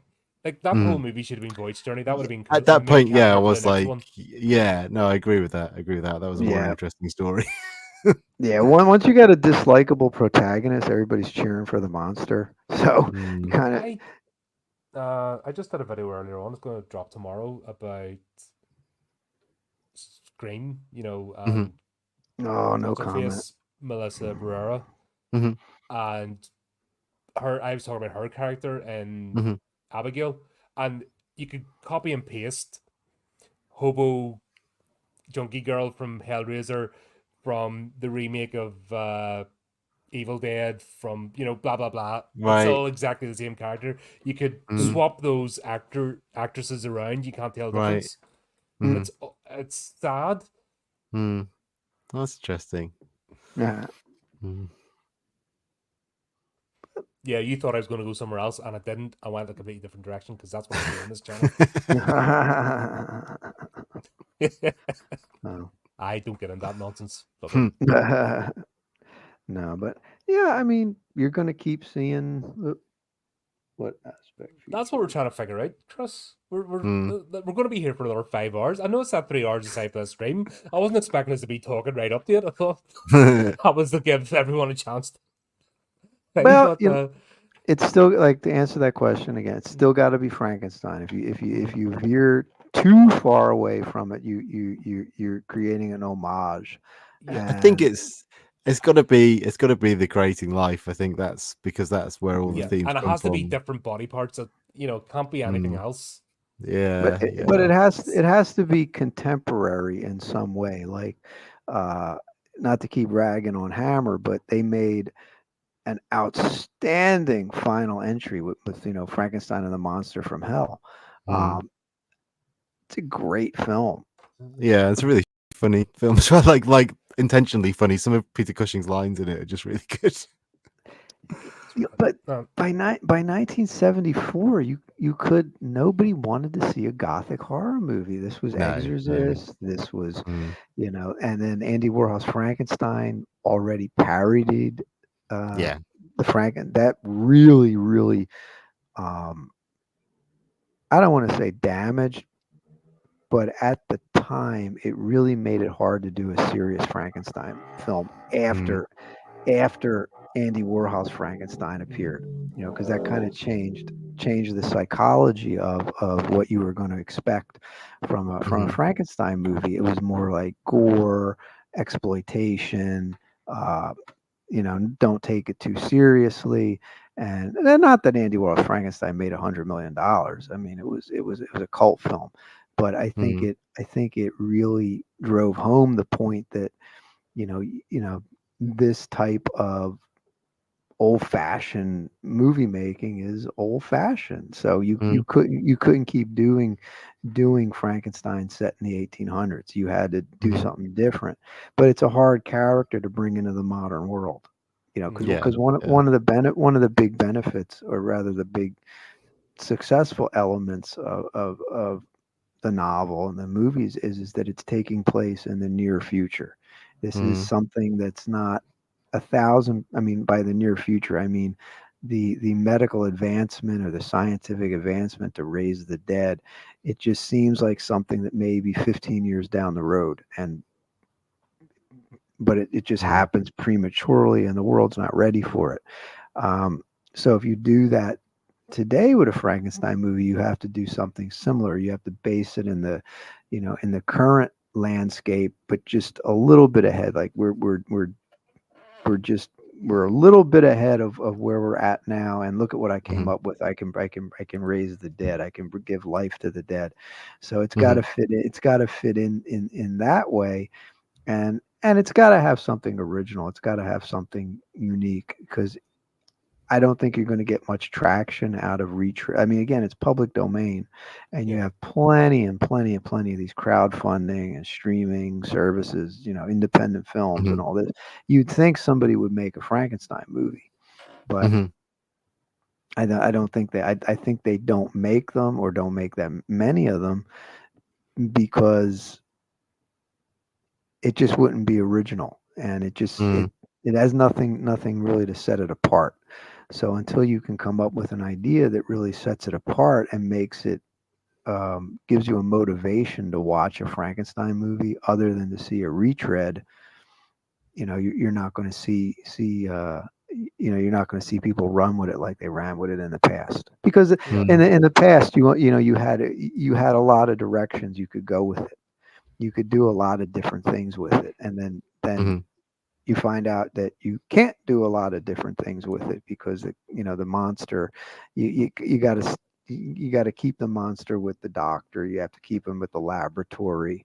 You have to keep him within so many certain frameworks that make it a Frankenstein movie that it kind of gets boxed in. And when you get too far out of the box, you either get silly or it just stops being a Frankenstein It movie. becomes something else, and there's plenty of Yeah. other genres now and movies examples which we just rattled off the tops of our heads. Oh, if you go, it becomes this. Oh, if we go that direction, it becomes this. Mm. You know, the dangers there. So If it becomes something else, but you're calling it Frankenstein and you have Frankenstein elements, it's kind of like ball and chained. The story can't, you know what I'm yeah, saying? Like again, like say you got a robot, you want to put a robot in this type of Mm. scenario, but he's not a robot, he's Frankenstein, and then you got the doctor, and then you got the backstory of how he was created and all that. Now you like I said, now you have this heavy weight dragging the story down because it's not Frankenstein, but you're trying to Mm. circle back to make it Frankenstein. So somehow you got to keep you have to keep the elements that people expect, but you have to give them stuff they don't expect that doesn't Mm. veer too far away, but is original. So that's kind of tough to come up with because quite honestly, you could come up with something really cool and just get rid of the Frankenstein element and just make a make it new movie. something different. Yeah, Yeah, make Mm. it like what's one of the drawbacks about making a Frankenstein movie, if you're a writer or director or this or that or yada yada yada, you didn't create Frankenstein. Mm. So it's not it's your work, but people are not going to see it as your work. So I Yeah. think that also, you know, especially with the egos of directors today. yeah, Mm. Because yeah, I must put my own spin on it to make it mine. yeah, Well, make your own yeah, movie then. yeah, Yeah. You Yeah. know, they forget they're not the writer. You know, Mhm. yeah. But they're that there to put something Frank on. at the end of the day, Frankenstein is somebody else's material. You Mm-hmm. know, Yeah. Yeah. it's like I remember reading some of the well, I don't want to pick on anybody, but if you read Robert E. Howard's Conan stories, they're great. I mean, they're great. Mm. If you read Conan stories written by other people, the quality varies, but it's not Howard. Yeah. You're Yeah. at Yep. the end, and you're not gonna. No one's gonna. No author that comes along that writes Conan or writes Frankenstein or Dracula is going to make anybody forget the original creator. Mm. You know, you're just picking up the ball and running with what they did. Mm-hmm. There you go. On that thought, gentlemen, thank you very much. I wasn't expected like we could go for hours here, just come proper, not even uh get a second wind. But this has been fascinating chat. Pity Steve couldn't make it. He would have loved this, but ah, BT doesn't like whales apparently. Right.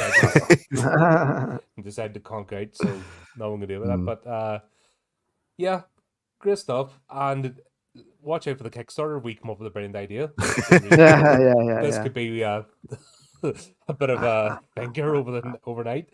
Yeah. But yeah, as always, guys, thanks for coming on. Great to have you, and thanks Yeah. for Thank everyone that you. tuned in. Oh, thank Especially you. those in the chat that didn't. I see he's lurking up there, and I didn't see his take part in the chat. Don't be afraid to say hello. We don't bite. But yeah, as always, folks, keep updated with the channel, do the type of clicky things, and remember to keep it creepy, keep it horrific.